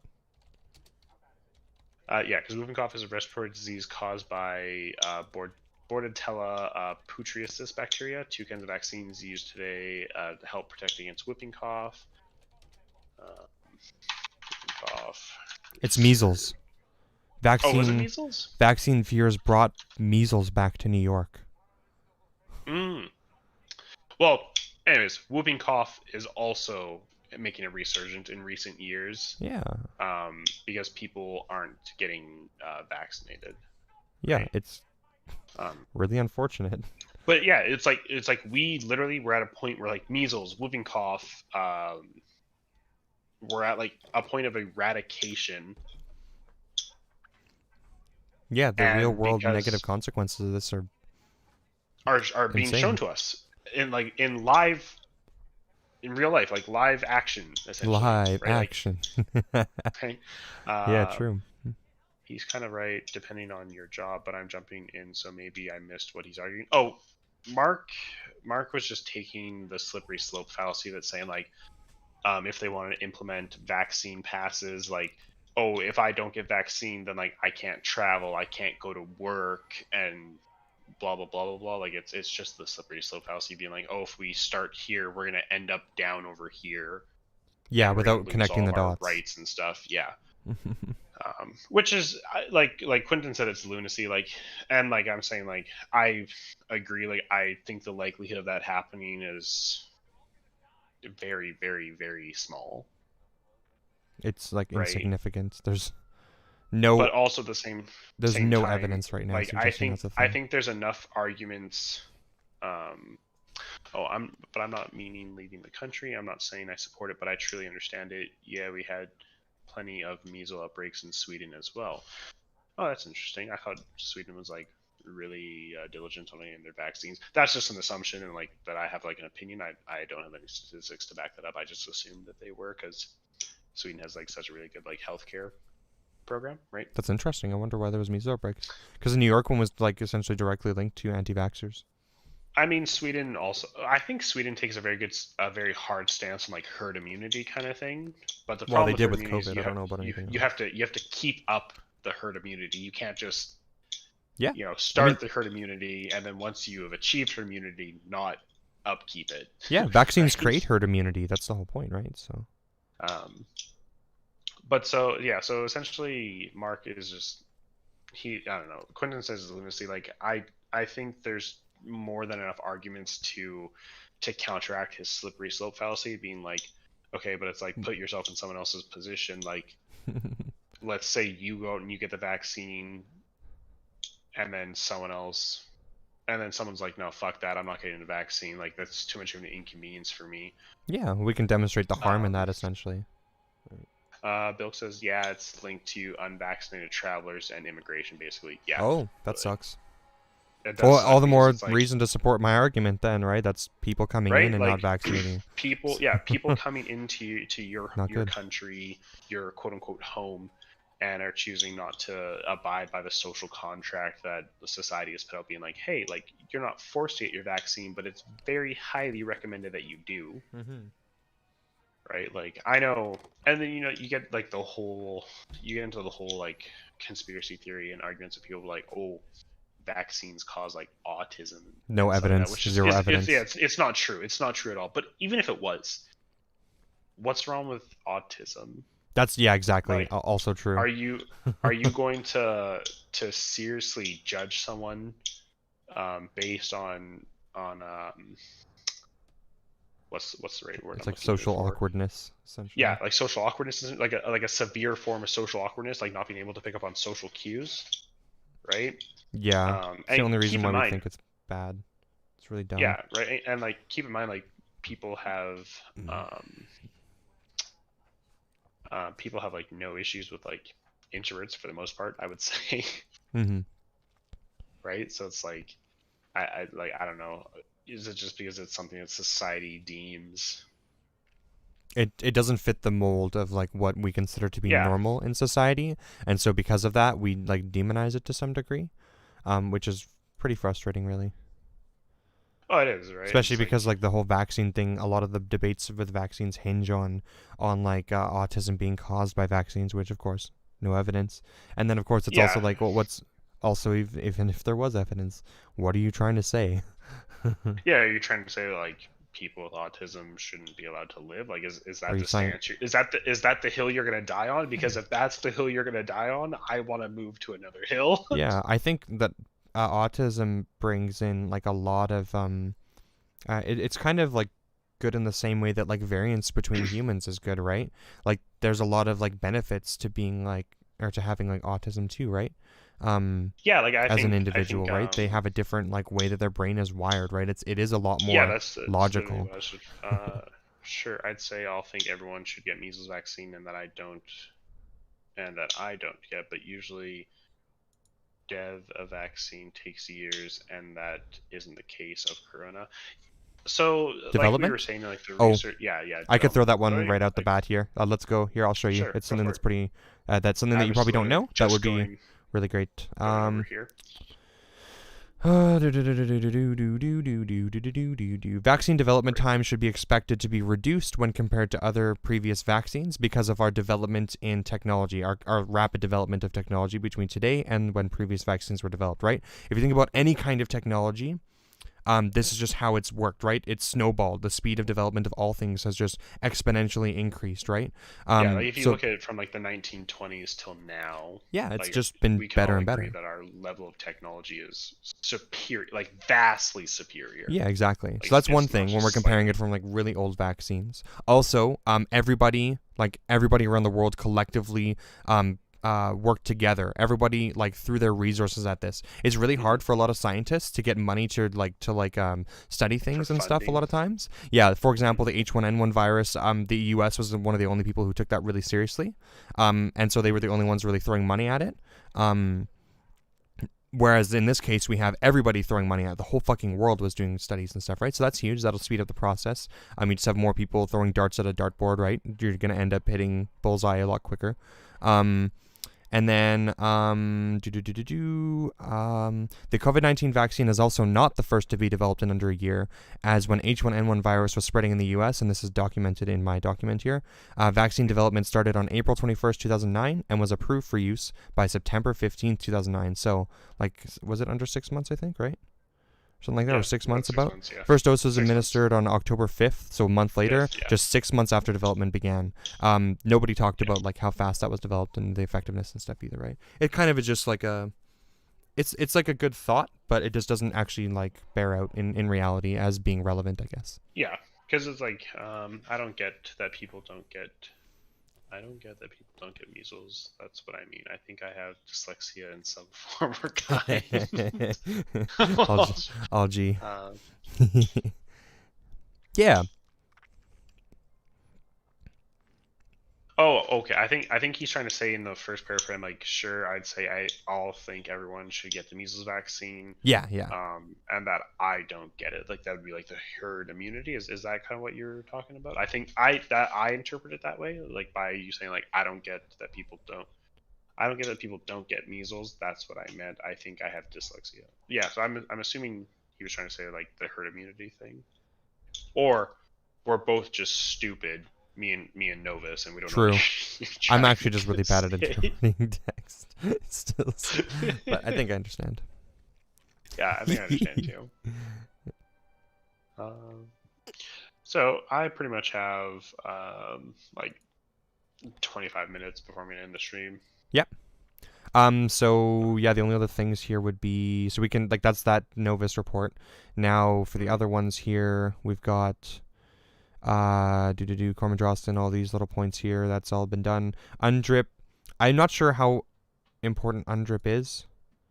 I'm just gonna leave it in mine. If he tries to bring it up, like I'm just gonna essentially be like, hey, like this is kind of like what we got for it, kind of thing, right? United Nations Department of Indigenous People. Is that what it is? Yeah. Um. United Nations Declaration on the Rights of Indigenous People. Yeah, I don't like UND. the thing that's in here. I'm not sure if it's like really relevant. Really, like I don't know. I just don't really like. I highly doubt it's gonna come up anyways. So, but it's just good like for us to know. I guess that's like cool. Yeah, I guess so. I think it's stupid that people don't get the measles vaccine. There you go. Oh, okay, got it. we also agree with that. True. I gotta put this face. Where is it? Oh wait, that's the winky face. I don't know if you want the winky face. Wait, was that a big ass face in the chat there? What the fuck? Yeah. Amazing. Yeah. What?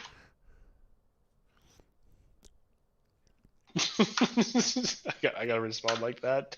Yeah, buddy. Oh fuck! Did you get the exact amount? Those look the same size. You matched him.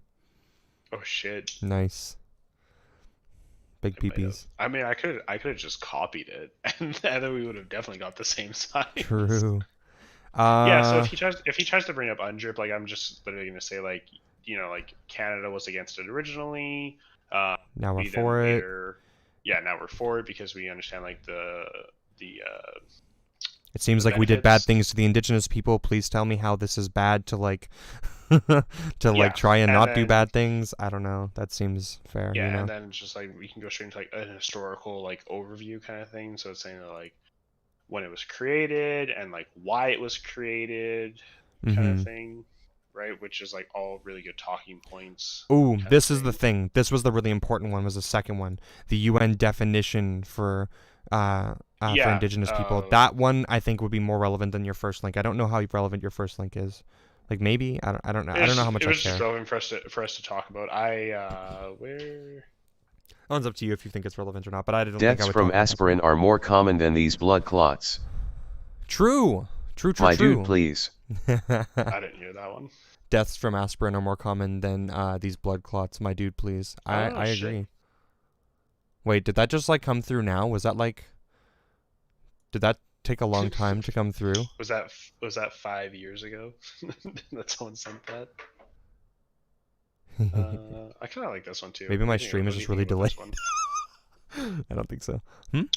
Oh yeah, you're going What to do that. you think of this overlay? This Yeah, it looks panel? royal.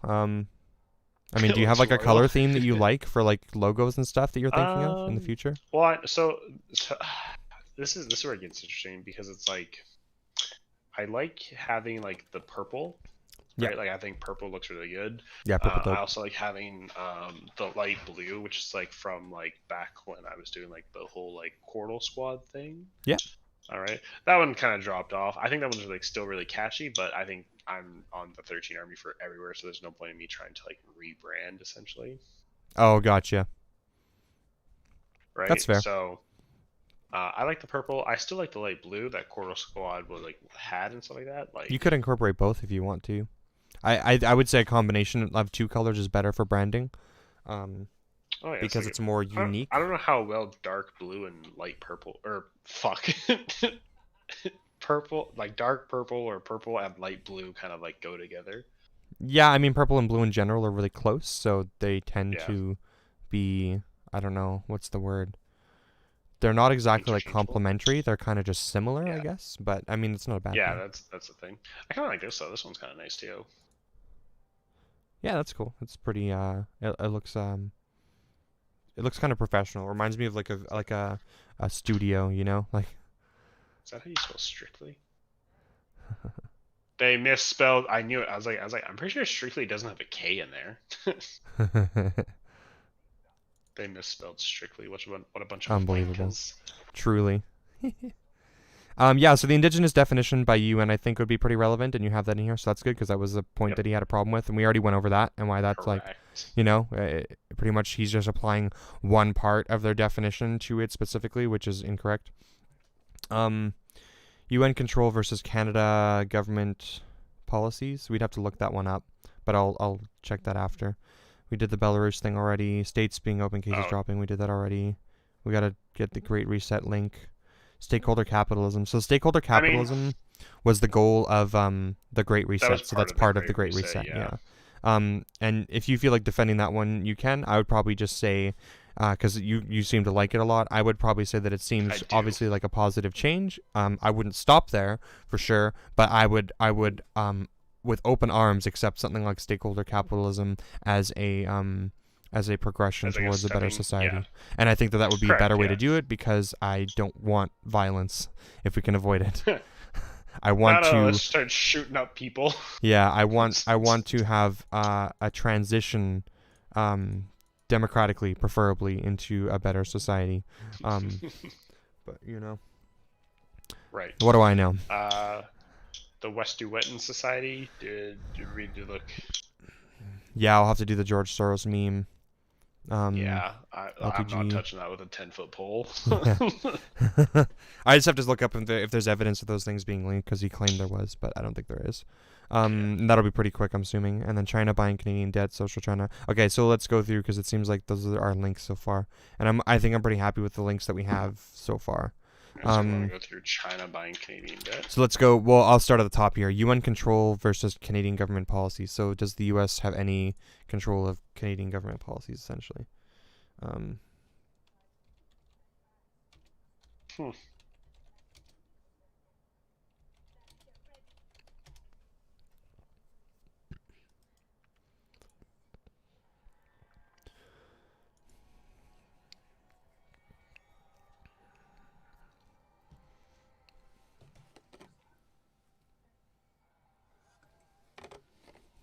Well, that's interesting. What's up?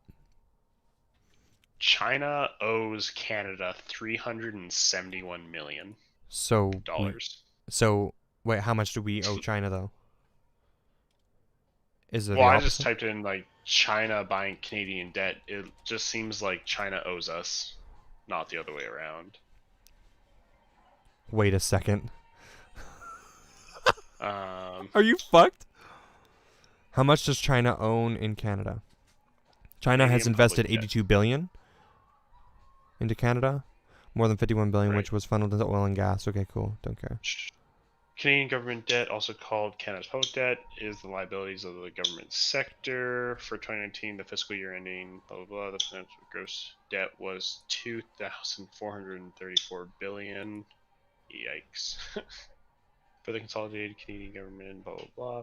This corresponds to 105.3% as a ratio of GDP. Of the gross debt, or 47% was federal government liabilities, blah blah blah.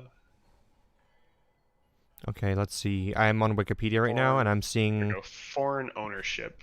In 1960, 4% of the Canadian government debt was held by foreign investors. From 2009 to 2010 to 2013, 2014, the amount of Canadian debt held by foreign investors passed from 15 to 27%, with a peak at 30% in 2012, 2013. Even if growing, this level is still lower than or comparable with most G7 countries. France is at 64%, Germany is at 62%, the United States at 48%. Italy's at 33%, UK is at 29%, and Japan is at 8%.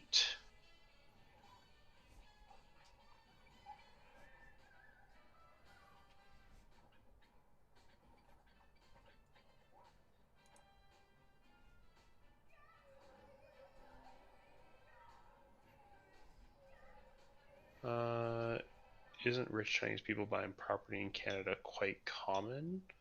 I think that I don't know. Vancouver has a problem with the housing market and foreign investment. Yeah, Clearly, I would be think opposed to Vancouver- that. So the problem is like houses in Canada are relatively expensive.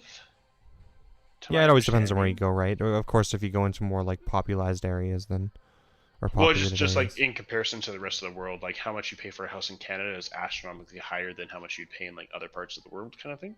Yeah. And so obviously like not popular, but like attractive land or whatever, they'll buy it and then they'll just like build like They have a stronghold on like Vancouver's housing department, unfortunately, right now. yeah, That's why it's so expensive yeah, over they there. do. And there's just It's kind of like they no have a way monopoly for- almost, you know? Yeah, that's what I was gonna say. There's no way for like competition to get in Yeah. and kind of like charge people less, because if they try, then like those places will just buy those properties, kind of thing. So Yeah, they've artificially raised the prices essentially of those areas. It really sucks. yeah,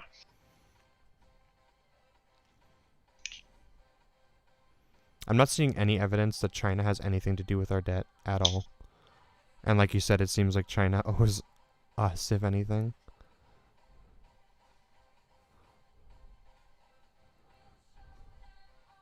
heard it's a thing. Well, thanks for a great stream. I'll have to go, but best of luck for you guys. Awesome. Thanks for stopping by, Bilk. It was Yeah, thanks. always appreciated.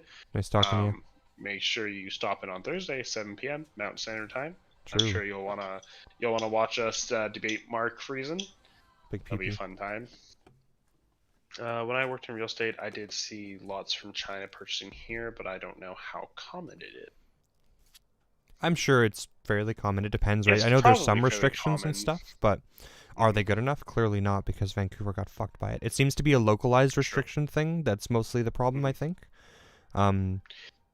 Yeah. Because it seems to be Well, mostly and also Vancouver it's like having the I think problem. like the real estate market is like a really good way to make money if you have money to spend, Yeah. right? Like, you know, that's just like off top of, let's say you buy a house and let's say your mortgage is $1,300. Let's say it's like a 4-bedroom place, right? You get like 4 roommates each paying you $500. Well, you're making $200 Right. on top of what your mortgage payment is, right? Yeah. And let's say you start scaling it up in towards like like apartments, right? Let's say your apartment is, let's just say $10,000, which is like, I probably assume fairly high, right? But most apartments have what, like 100, I don't want to say rooms, but like 100 suites, I guess you would call them, right? Right. So if you like average price for a bachelor suite in Peace River, I was like, when I was looking, was like $1,100, Okay, yeah. right? So let's assume you have 100 rooms or whatever. And then you have 100 rooms, and then let's say rent is $1,100, right? Which Yeah. is whatever. That comes out to, I believe, it comes out to $110,000, right? So Yeah. it's like you just made $100,000. Yeah. That's basically tax free. Like, yeah, you have to pay taxes on it. Like, Well, obviously you have to. Lots of things, right? You have I'm to. sure you lose a lot of that money too, but yeah. Yeah, like you have to pay for like the utilities for the place, Yeah. right? But most people have to pay the utilities anyways, which aren't a part of their rent, right? Like, at Huge least to fan some of the degree, you have stream. to pay for your own electricity, or you have to pay Thanks. for your own water, Glad or you're whatever. enjoying. And then you also have to and like, if you own the apartment, like, yeah, you have to pay, I think, for like upkeep costs and like damages and stuff like that. But yeah, essentially, once you get your foot in like the real estate business kind of thing, yeah, right, it pays for itself very, very quickly. Yeah, it seems to be like a pretty obvious, like, great investment if you can, right? I mean, the less controls there are on something, the better it would be. And obviously, generally, real estate tends to appreciate in value. It's one of those few things that tends to appreciate in large Correct. chunks, essentially. Yeah. It kind of makes sense. Even like when I lived in Peace River, like my rent was, I think my rent was like $1,500, which was like kind of high, right? Yeah. I had 3 roommates, not all the time, but when I did have 3 roommates, I just charged them $600 a month, and I was like, that would like include the utilities or whatever, because utilities was pretty dirt cheap. Yeah. Right. So I was like, the $500 pays for like the rent, and then the $100 that I get from the 3 of you pays the utilities. So you basically get to I get to live there essentially for free, and you guys are able to pay for like the up cost of the house or whatever, right? There was like obviously like I bought like groceries and stuff for people and whatnot, and like that's like how I balanced it kind of thing. But Yeah. obviously the one benefiting in this situation was me, Well, right? Because yeah, clearly. I didn't have to pay $500 in rent. Yeah, I mean, if Right. that's how you want to do it, you go hard, Barbie girl. It's easier, I find, than Well, clearly. easier just for, power, though, easier right? for That's- me, Yeah, I would that's say just it's power. easy- You it's were in the easier for me position to 'cause- be able to do that, essentially, right? because you had the... But then also at the same lease. time, like if there was any damages to the house, I'm liable, Sure. right? Because I'm I mean- the only one on the lease, right? So like I'd have to cover those damages and Yep. You whatnot. you were personally vetting these people and living with them too, though. So I would Correct. assume that this is probably a pretty like low risk situation, really. Only like before I moved, I could really only trust like one roommate. Right. And, like, Did you the get a other damage deposit two- from them as well? Not really. No, I Okay, didn't. so I didn't maybe really less take a than damage deposit from them. Yeah. Right, because I was just like, this way, it's like, in the event that like, things didn't work out, I was like, just get your shit and get out, kind of thing. Right. Right, like, no damage deposits to be had for like transferring some money, kind of thing. Yeah. And like I said, that's why it also was like, it was pretty cheap or whatever for me to have roommates, because like, I was like, I'm not going to keep a damage deposit, so if something does break, since I'm the one responsible, I'm just gonna tell you to like, you have two options, like either A, you can fix it, or B, if you choose to move out, I have to fix it, but you have to move out, right?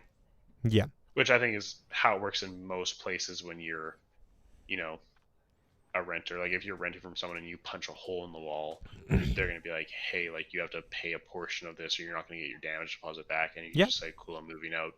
They're liable to keep your damage deposit. Yeah, that's how it works generally. But if the damage was over what your damage deposit was, then they can take you to court. That's Yeah, what the exactly. whole contract thing Yeah. is good for. So if you didn't get anyone to sign a contract when they moved in under you, under subleasing via you, then you'd Yeah. be completely fucked. But I mean, I don't know. It depends. However you want to approach that situation is kind of like up to you, right? If you feel like charging them the amount and then just chilling, then clearly you can do that. I personally wouldn't, but I don't really like if you can do it, then you can do it, right? So True. Yeah. I know. Like it was really good because like at the time, money was just like really tight, so it allowed me a bit more breathing room to be able to not go into debt, essentially. yeah, for sure. I know that you're in like tough spots and stuff for sure. So Yeah. I get it. So like Do-do-do-do. obviously in like an ideal world, and like, everyone would be paying the same amount of rent because then we all benefit equally. Yeah, for sure. I mean, Right. essentially, obviously, in my ideal world, like we just don't pay rent at all. Like housing would just be completely subsidized to people. This would just I eliminate wish. that problem in general. But yeah, that's I a far fucking stretch, clearly. wish. Yeah. If that I mean, was that, the I feel like case, that's one of then, the easiest yeah.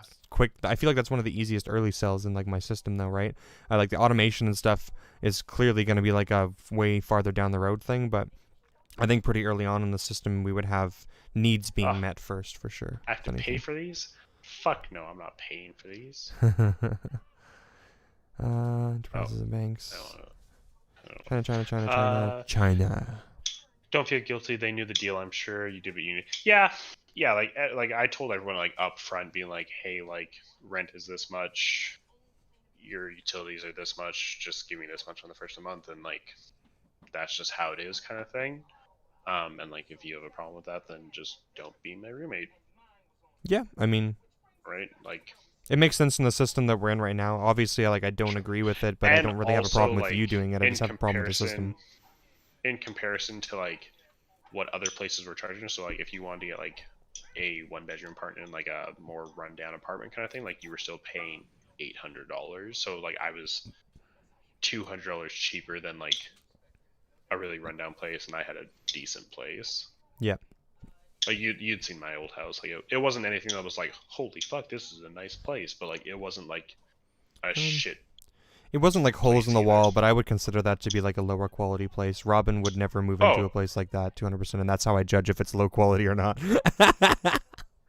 You'd prefer a Star Trek Society A where necessities are given and luxuries are earned? Star Trek Society is is like a nice way of saying utopia.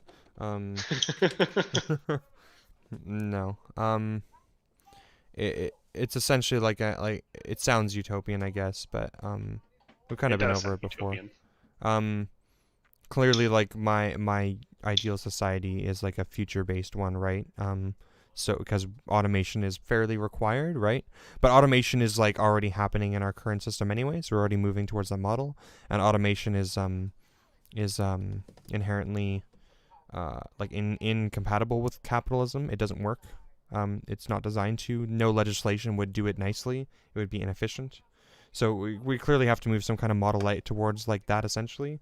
I'm not sure how money, like a monetary system or capitalism, could like ever work in a system where like most jobs are automated, and from there we essentially just move into getting rid of money and stuff, which then things are free, right? So and not like free as in like everything's free, you know. It's still like things still clearly have value, right? For Skynet.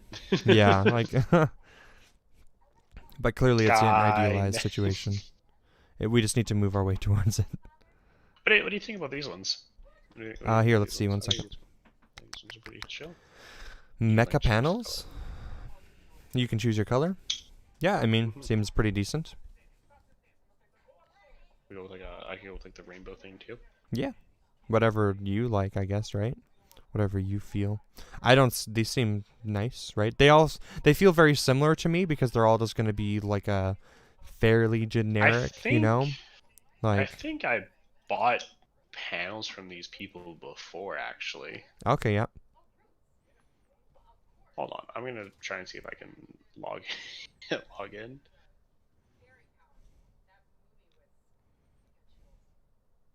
Holy moly, I did. So you have some already? I think so.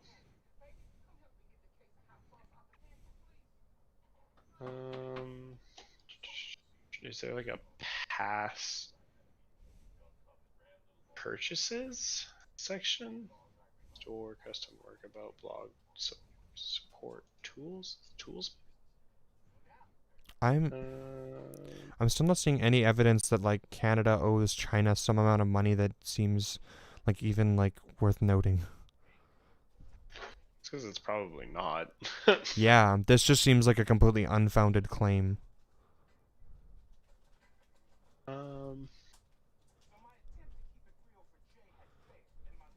Just fear-mongering, it seems.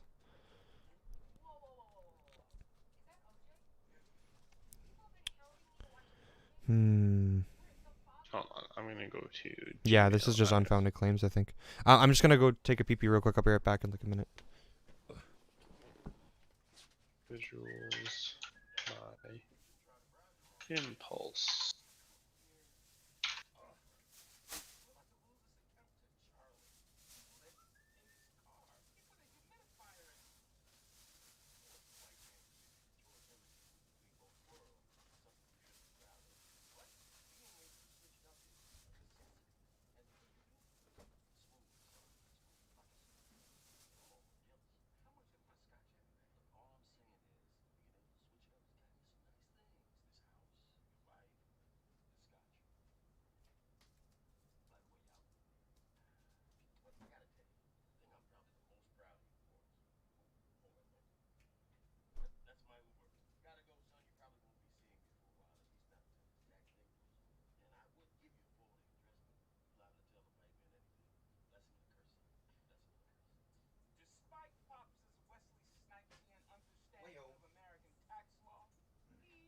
Oh, here we go.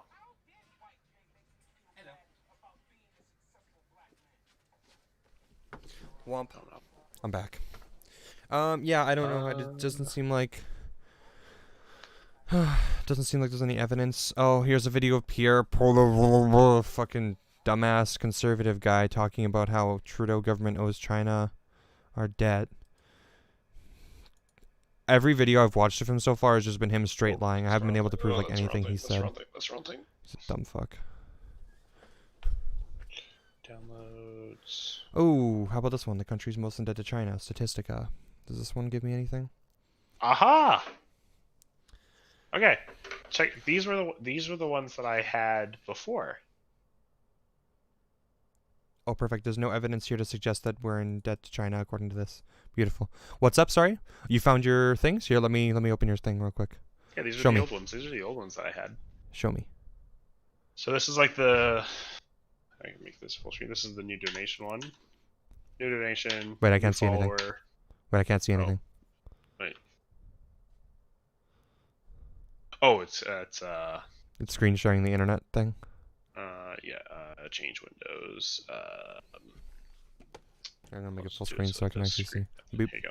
There you go. New donation. Okay, cool. Oh, okay, gotcha. That's cool. And then new donation. And I have like new follower, new host, new subscriber. Okay, yep. And then so that was just for like the alerts. And then I also had the overlay, which was like this. So it's like recent donator, then like my Twitter username, my Facebook username, my name, my YouTube username, and then my Instagram, and then it's like recent follower on this side. Is this just for the bottom And of your then- screen? Like that just goes across the entire bottom? Yeah. Okay, Yeah, gotcha. so this would just be on like the bottom of my screen instead of like having it how it is now, like up the top. And Yep. then it had this little like That's your face cam frames overlay, where, yeah. like, there's face cam overlay. I kind of like this one, so I'm not sure. But I also had panels. These are all my panels, so it's like about me, about us, about blah blah blah. Oh yeah, you get the whole It's like- thing. I got a bunch of these fucking things. Nice. Did Like, you get these for look like at all free this. or did you pay for these? I paid for these. These were like I think it was like $5 I paid for them or whatever. Like That's pretty good, yeah. forever ago. Yeah. I Sweet. don't know what PSD is. It's a type of file. .psd is a type of file. Alerts, so that's Alright. probably an actual alert you How have. do I open it? Oh, no idea. Yeah, you wouldn't be able to really see it. You'd have to like implement it essentially. You'd have to go into Streamlabs OBS and then you'd have to like put it, upload it as an alert or whatever. Probably, right? I'm guessing, or alerts. I'm guessing that's an alert. I'm guessing. I Nope, could be I wrong. don't Wait, know. go into the actual alerts thing. Oh. Into the folder that says alerts.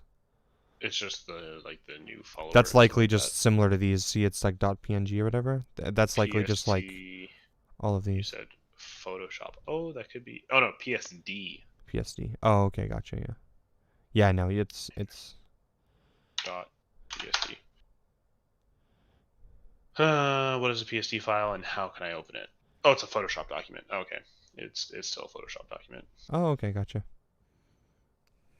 Yeah, I don't think you need to open that anyways. It'd probably just be like for editing it and stuff. Your actual alerts would all be in the alert folder anyways, like what you would Okay. have. And then I have Break time. taking a break. Yeah. And Cool. then image file. And then I had currently offline. And then I had the intermission. And then I had the starting soon. And the stream's over. What?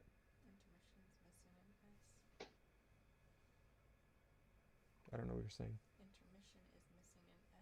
This is super nice. Like, does this just not look good? Yeah, that's good.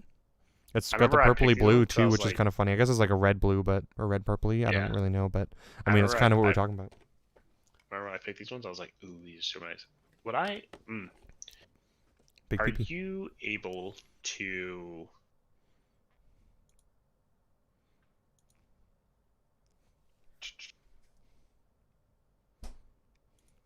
Open with. Did I open it with Paint? Paint cannot read that file. Very good. Windows Media Player. Oh, I don't have Windows Media Player set up. This file has an extension that's not recognized by. Okay. Yeah, so it sounds like I need to download Photoshop.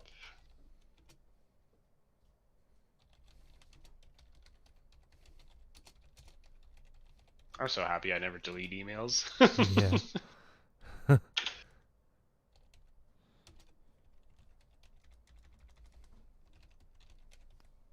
Oh boy, I'm just editing the document here.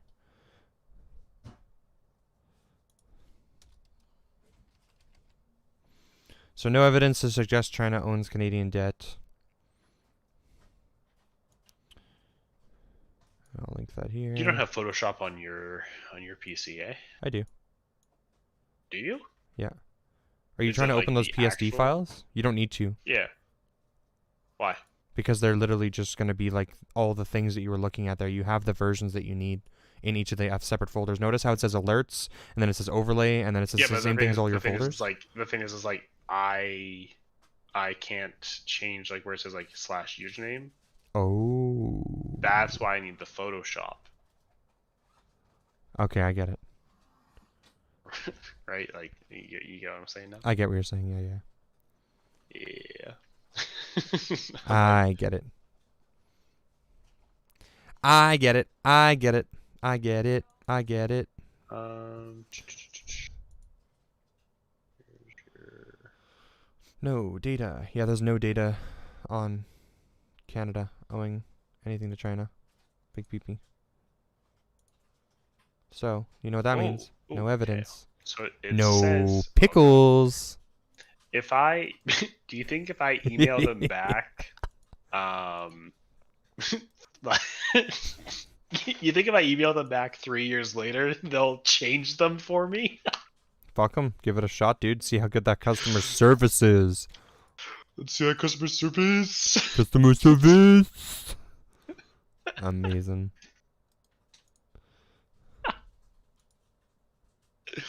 Oh fuck me. Hi, can I email you 3 days later with Photoshop? Meow. Oh, that fucking kills me. Where do I hit the reply button? Where is the reply button on this shit? You might just need to send a new emails. message. Oh no, it's just at the bottom. Reply. Good evening. When was this posted here? This is... Fuck, is this 2021? This is a new article? Amazing. Will get my panels and such edited. I know. 50 years. Okay, but I'm into I fucking hate this shit, dude. It's so dumb. Ugh. this to still be Social credit China. thing. I feel like that point is gonna be useless too. Okay, let's see. UN control I versus really Canadian, hope Canada government that they policies. say Is that yes. even funny? that will make my life very pretty happy. True. uh, I'm back. Okay. all right. Well, I That's am useless. gonna be hopping That's off now. useless. So, Are we? Are you just everyone hopping for- completely off of the internet too, or? Yeah, I gotta go make supper for myself and Jamie, and then we're probably gonna put on a movie. Supper's probably gonna take like 45 minutes, just because I'm gonna cook us some tortellini with some butter and garlic. Yeah. Should be pretty fucking good.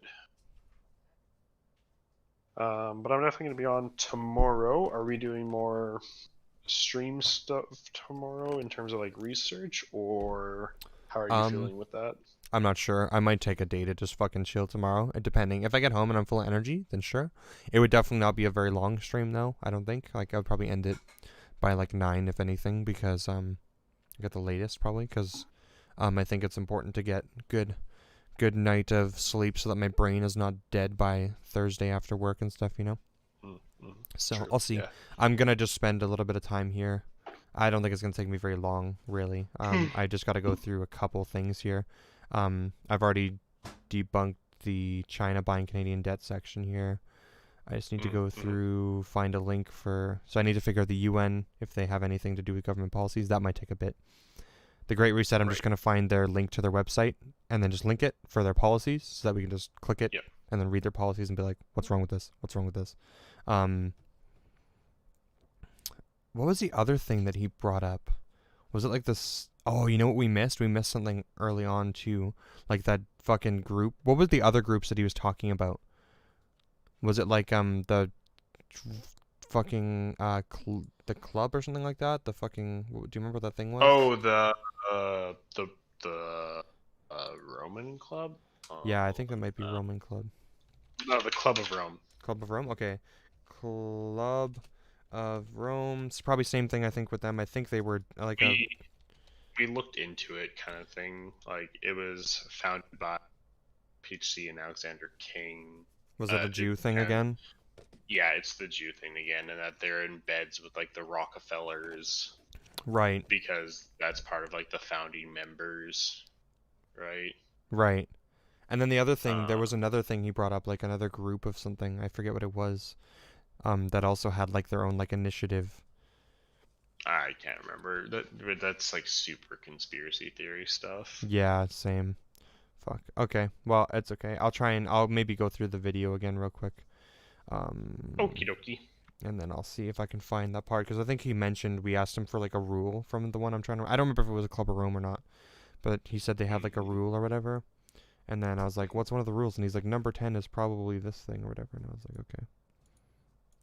But yeah, Sure. yeah. So I'll just try and get that stuff. I don't know, just links to their websites so that we can just be like, "What's wrong with this? What's wrong with that?" Just Right. something rhetorically effective, essentially. This isn't going to be much. It's just going to be like links for each of these topics. So. Okay. Yeah, that's it for me. I think maybe tomorrow, maybe I'll just do a bit of gaming on stream, kind of thing.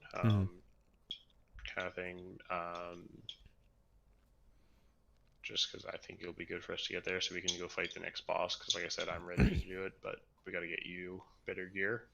Yeah, for sure. I feel it. I mean, clearly my free time is going to be a little bit more after we're done with all this prep shit, so. We'll have time. I can play Isaac and stuff. Oh, it'll be great. Many free times. Good. Many free times.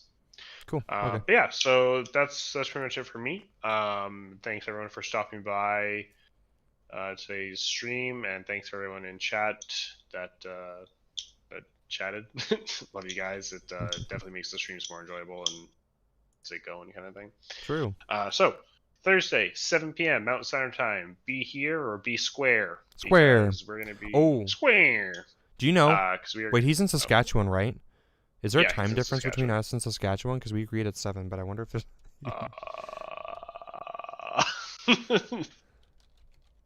Sask time.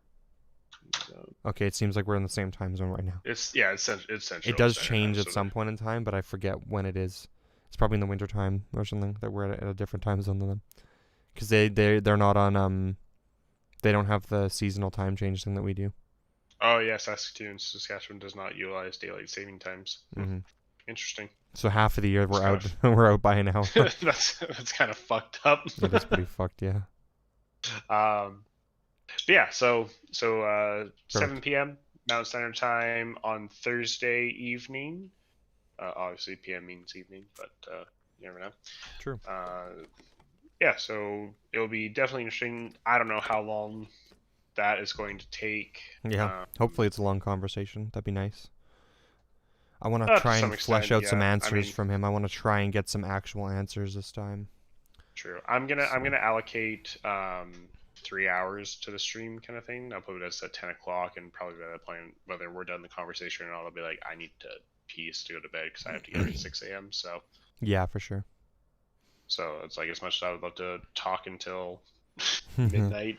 Yeah, for sure. Not gonna happen. And then also, especially because Friday is my birthday. My birthday. Yeah, I think 3 to 4 hours would be probably like a good amount, maximum. Yeah. I think I can't see us needing to have a conversation longer than that, really. Yeah, same.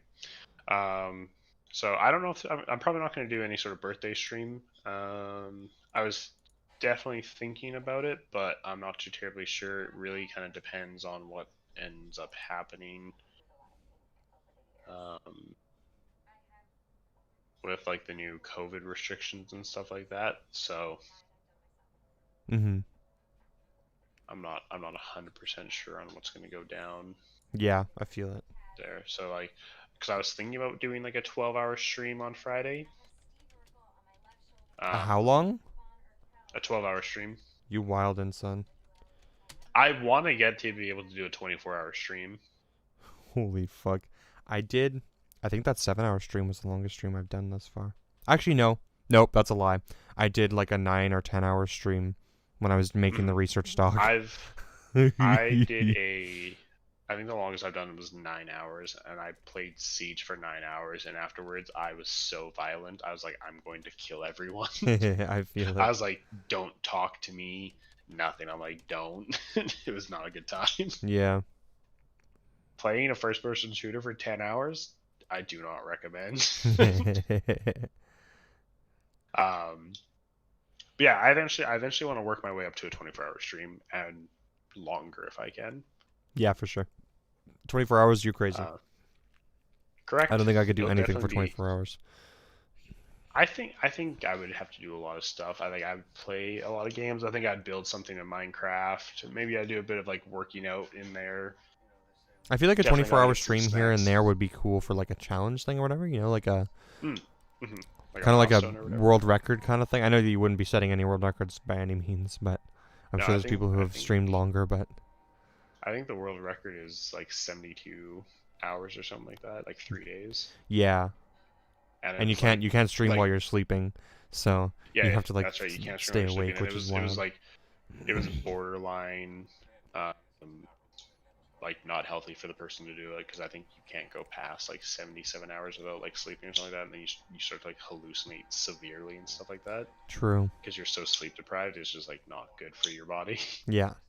And your internet would have to be impeccable too, because like after I think it's like 172 hours or something like that, like the stability of your connection becomes a little bit like less verifiable, I think, or something like that. I don't know. Yeah. Some number like that like they can't exactly guarantee your stream connectivity or something.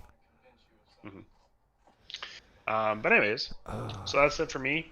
7 p.m. on Thursday. Make sure everyone's here. Probably going to be streaming tomorrow. It might be like a very short stream. Like I might just play Valheim for a bit, or maybe like I'll play some Among Us kind of thing. Mm-hmm. But that's it for me. I hope everyone has a fantastic evening, and I will see you all tomorrow. Beauty. Bye.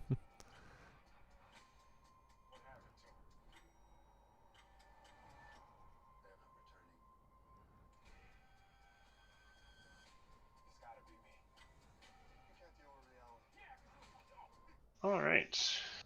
Hopefully they message me like tomorrow and they'll be like, "Hey, yeah, like what did you want written on all of your stuff?" Kinda.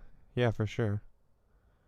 When I was getting my stuff done, I had like they sent me the copy in my messages or whatever when they were making them, and then like they had the like new subscriber written and everything, and I was like, can you just like remove those words for me? Like Fair enough. I can just like put It'd my be name in nice. there. It'd be nice if I could be like, "Hey, like I need all this stuff like for like Thursday kind of thing, if that's possible." Mhm. Right. I'm also curious too, though, by the type of file. I wonder also if it might be possible that it's built in, that it knows the text is there, and that when you open it up, that you just have to select which box goes where. I wonder if that's a thing too, you know? And that maybe Well, I you know could erase it after you put it in. when I originally sent it off, I didn't give them any text to like fill in the boxes, kind of thing. Well, I just mean if you go to like actually put that picture into your program, if it would actually just let you like edit those in that version, you know? Because it's not a picture format either. That's not a picture file either, right?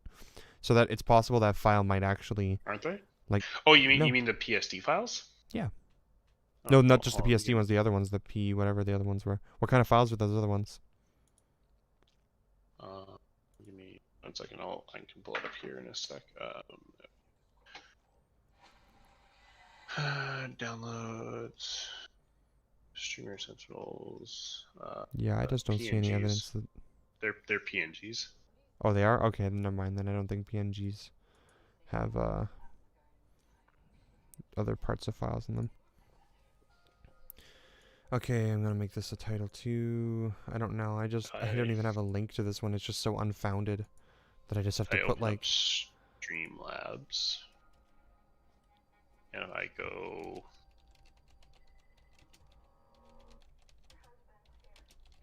I open a minute saying it says scenes. I'm going to add new scene.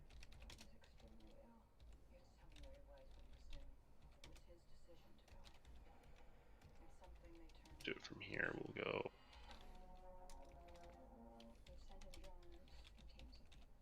So I think they added. How do they do?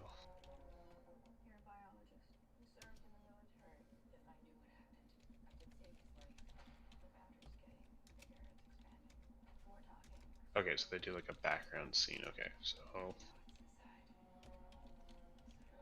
go to add. If I go, I probably want to add an image, which is a PNG file. Add source.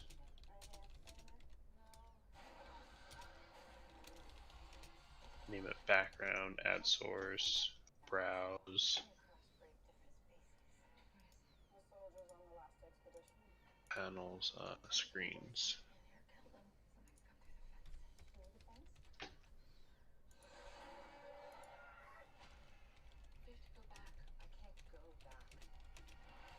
Ooh, hell yeah. Okay, okay.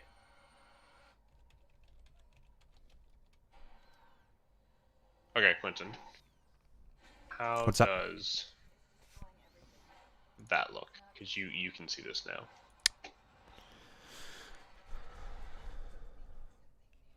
Yeah, that looks good. Does it let you edit the names underneath and stuff on this one, or No. no? Okay, curious. So Yeah. you uploaded that picture, right? Go into that thing now. Yeah. Instead, upload the. Now instead, put one of those in there. The what would those be? The screens. Put the screens in So instead. I clicked image and it says it can go PNG, JPEG, JPEG GIF, TGA, and BMP. What about media source? Media source? No. Doesn't say PSD.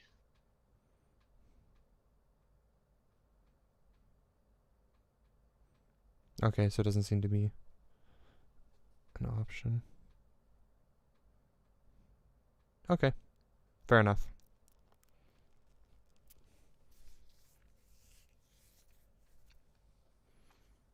I'm gonna try doing a browser source. You'd need like a website, unfortunately. Remove.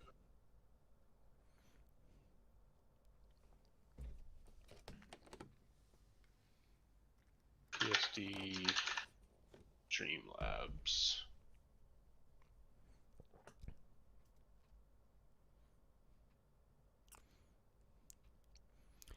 So bottom overlay, but I have no idea how to add the overlays or anything. I'm pretty stuck if someone has time viewer and Okay, I'm gonna.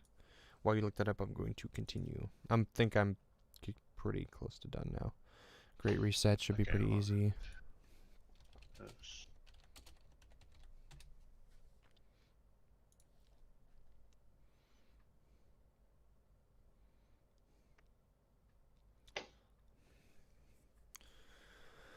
Where is their goals? Is it an overview?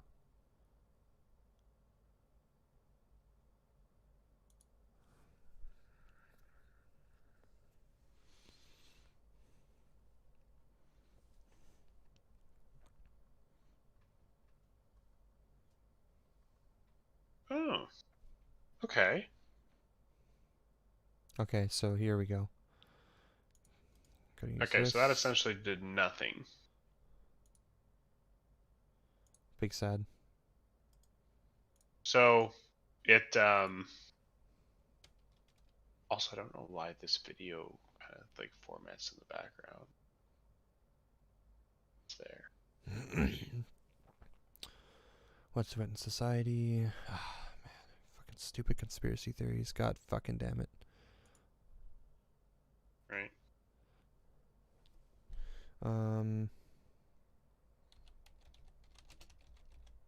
Actually, I gotta type in.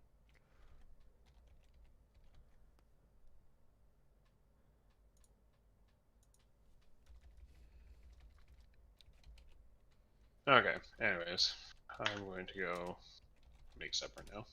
Cool. Sounds good. I will fuck with this another time. Very good. Very good. Big PP. Big pimpin' PP. Anyways, bye bye, mi amigo. Bye bye, amigo. Have a good one.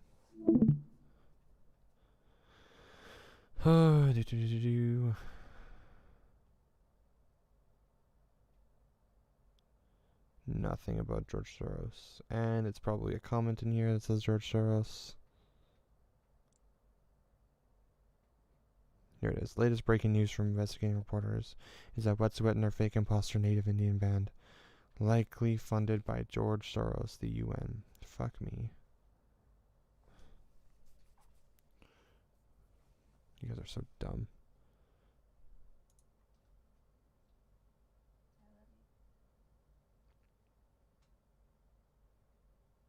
Is this the conspiracy site?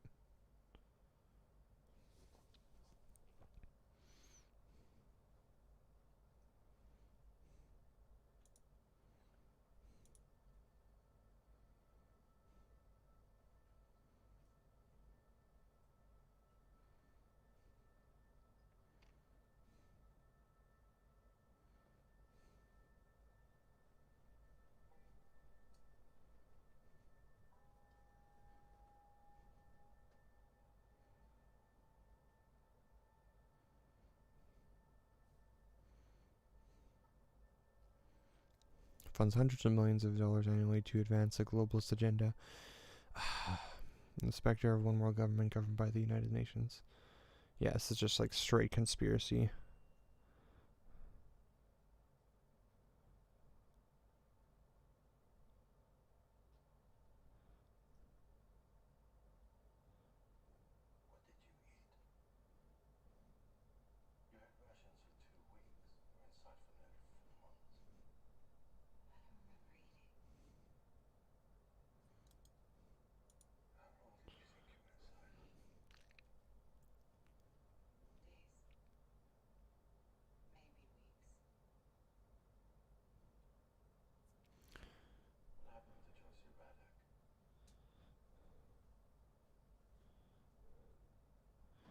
Yeah, it's just crazy fucking conspiracy.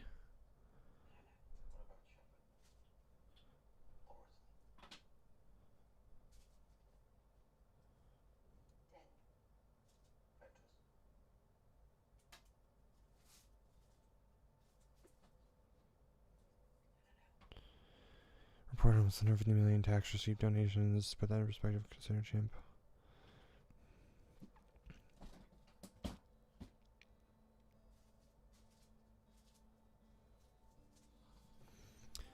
Blah blah blah blah blah blah.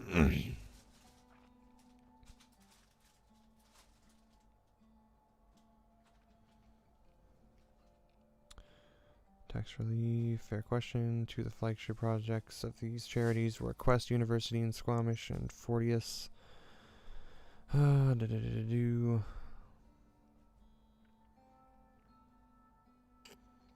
Last year, Quest was forced into creditor protection and sold to pay a debt.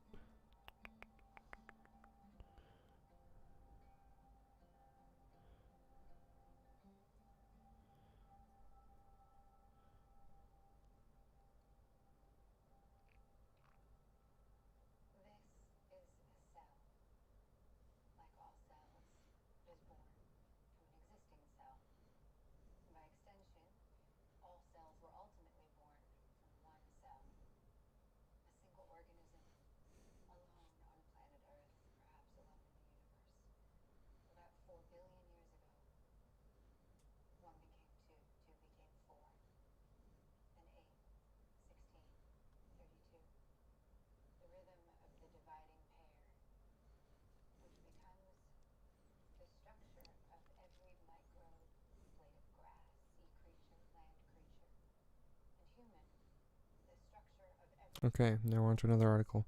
That was completely fucking useless.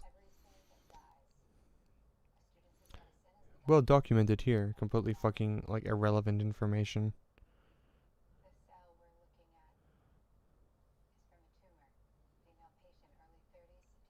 Yeah, no evidence of this either. I don't even, like, what's when society, what is that?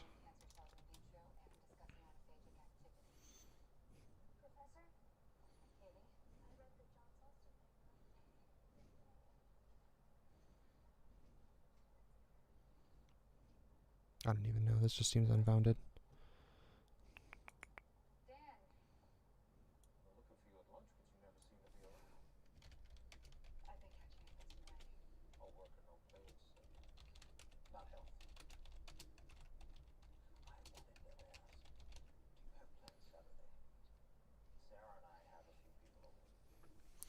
LTG. I don't remember what that point was.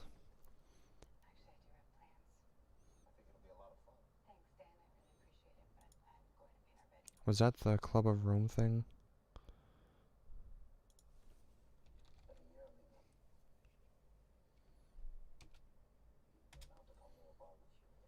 Oh, fuck. Yeah, I completely lost that point. I don't know what LTG stands for.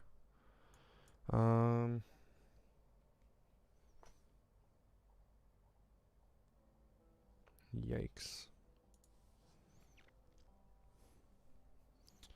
I feel like it was something about like a green something. Maybe I have that tab open still. Let's see.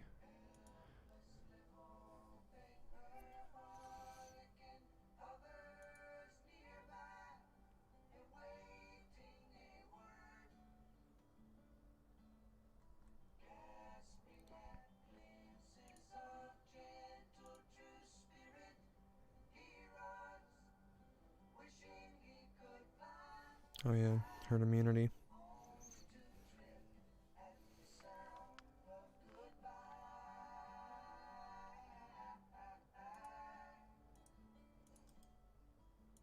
Forgot about that one.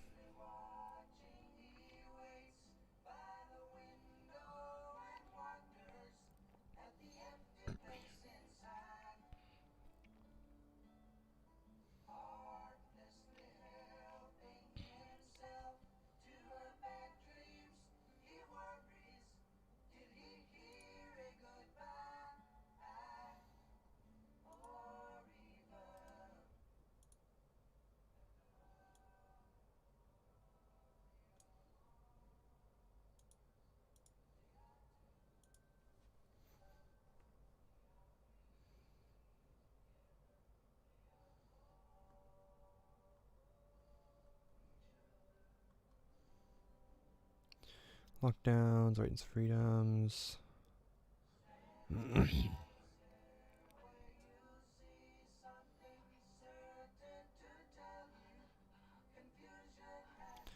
Testing deaths.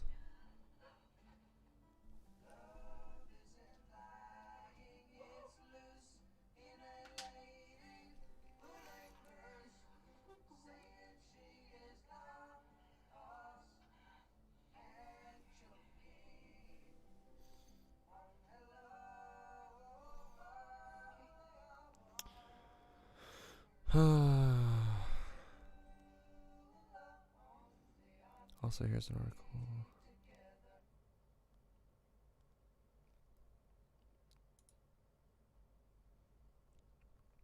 Probably include this in the vaccine section, I guess.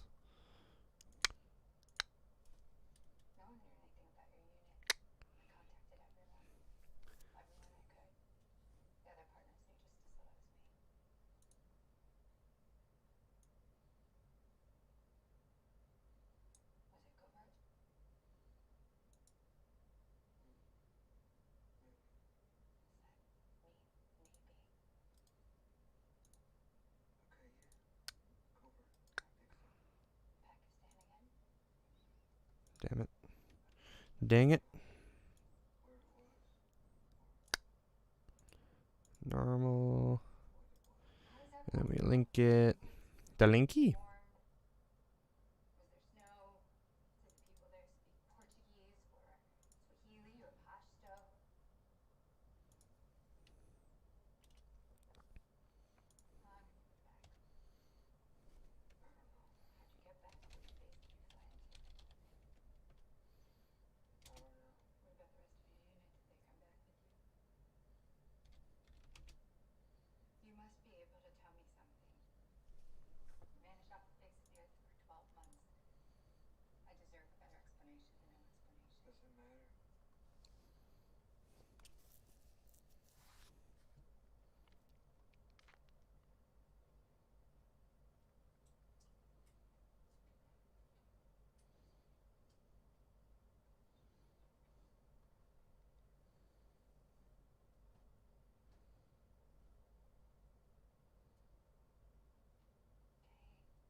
We're able to find a mathematical solution for building herd immunity with the minimal duration social distancing using a reduced age group model.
Womp womp womp womp womp womp womp.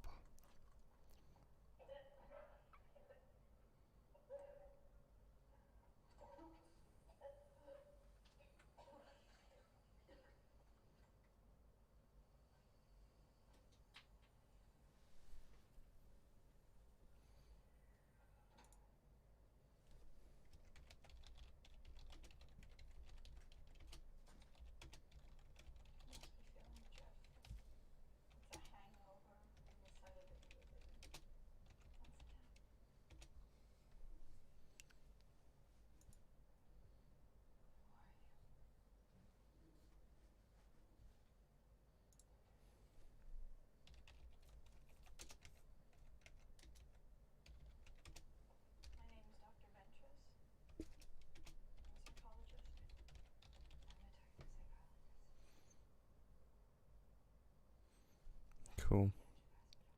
That should be it for that point. Oh, LTG. Man, what the fuck was that? Close this.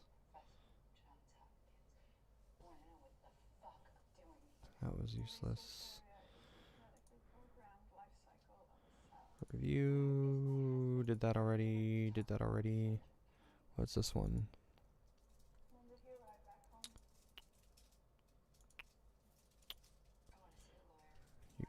Facebook. Learning. OBS. OBS. Master. Euro surveillance. Euro surveillance. Face touch mask. AstraZeneca. UN. Okay, fuck, I don't remember what it was. Ah, shit. Don't need this open either.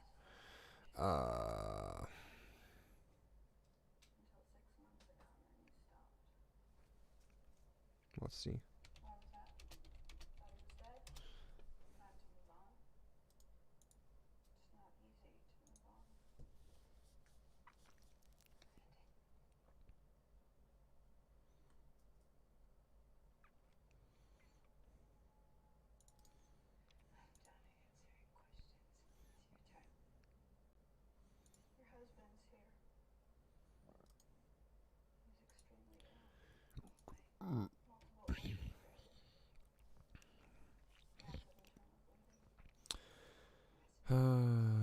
Frick. 2 things left. So close. LTG. What is that? LTG.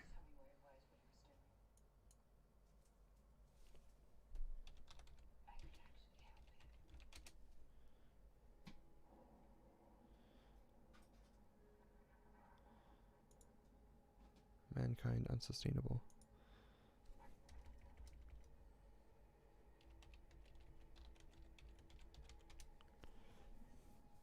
Limits to growth. That's what it was.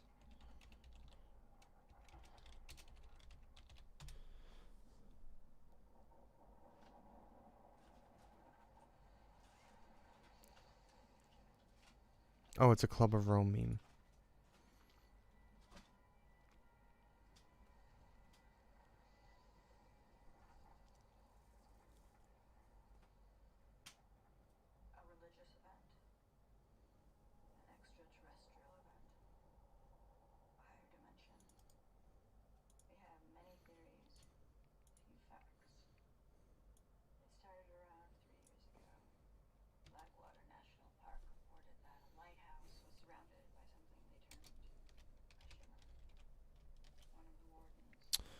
Social credit to China. Boop. Boop.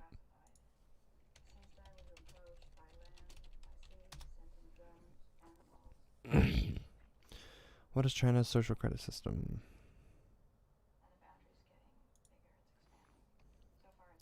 It's a national block list being developed by the government of the People's Republic of China under our General Secretary. Cool. So, seems bad.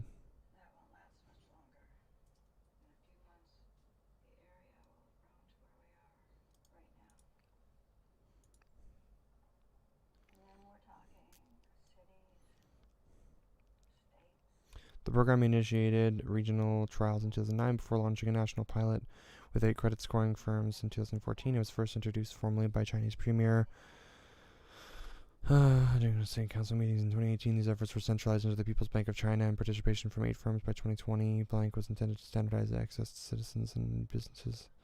Okay.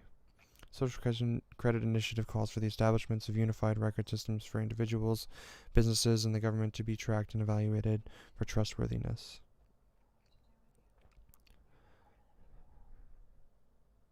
Initial reports suggest that the system utilized numerical scores as the reward and punishment mechanism. Recent reports suggest that there are in fact multiple different forms of social credit system being experimented with. Nationwide regulatory method has been based primarily on blacklisting and whitelisting. Credit system is closely related to China's mass surveillance system. Cool. Big cringe.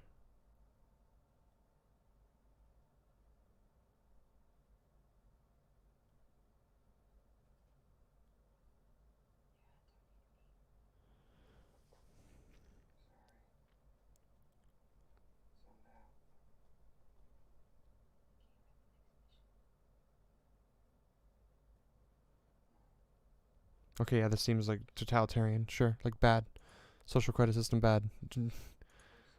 Doesn't prove any other points, I'm guessing.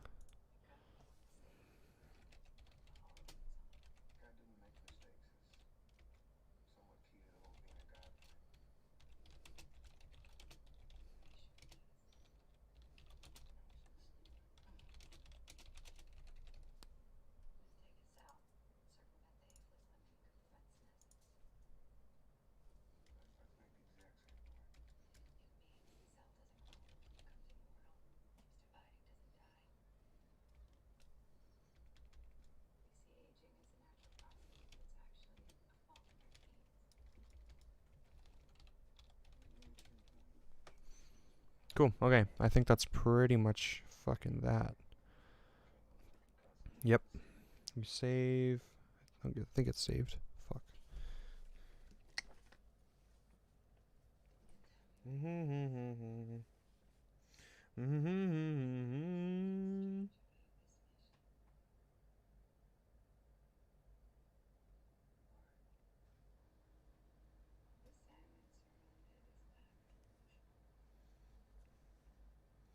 Internet, why you cuck me?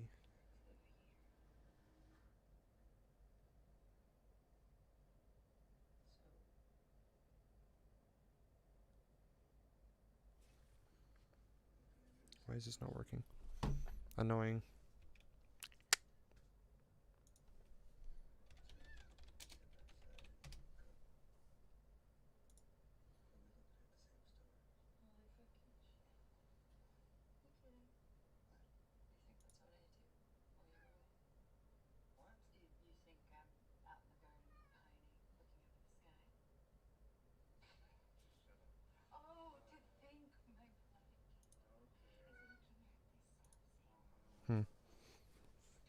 Oh, there appears to be something.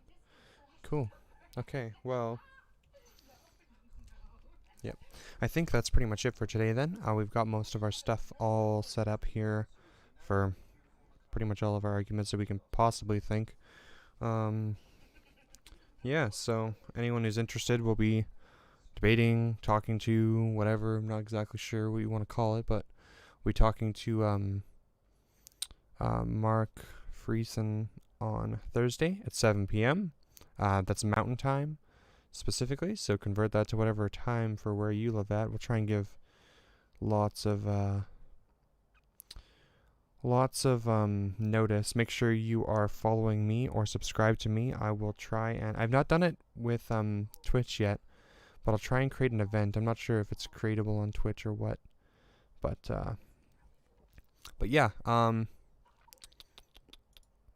if not, anyways, I know on YouTube I can make events and stuff, so yeah, tune in, come watch us talk to a anti-lockdown dude, and blow him out with all of the evidence to support everything, essentially. Cool. Thanks for tuning in for the stream, and I'll catch you guys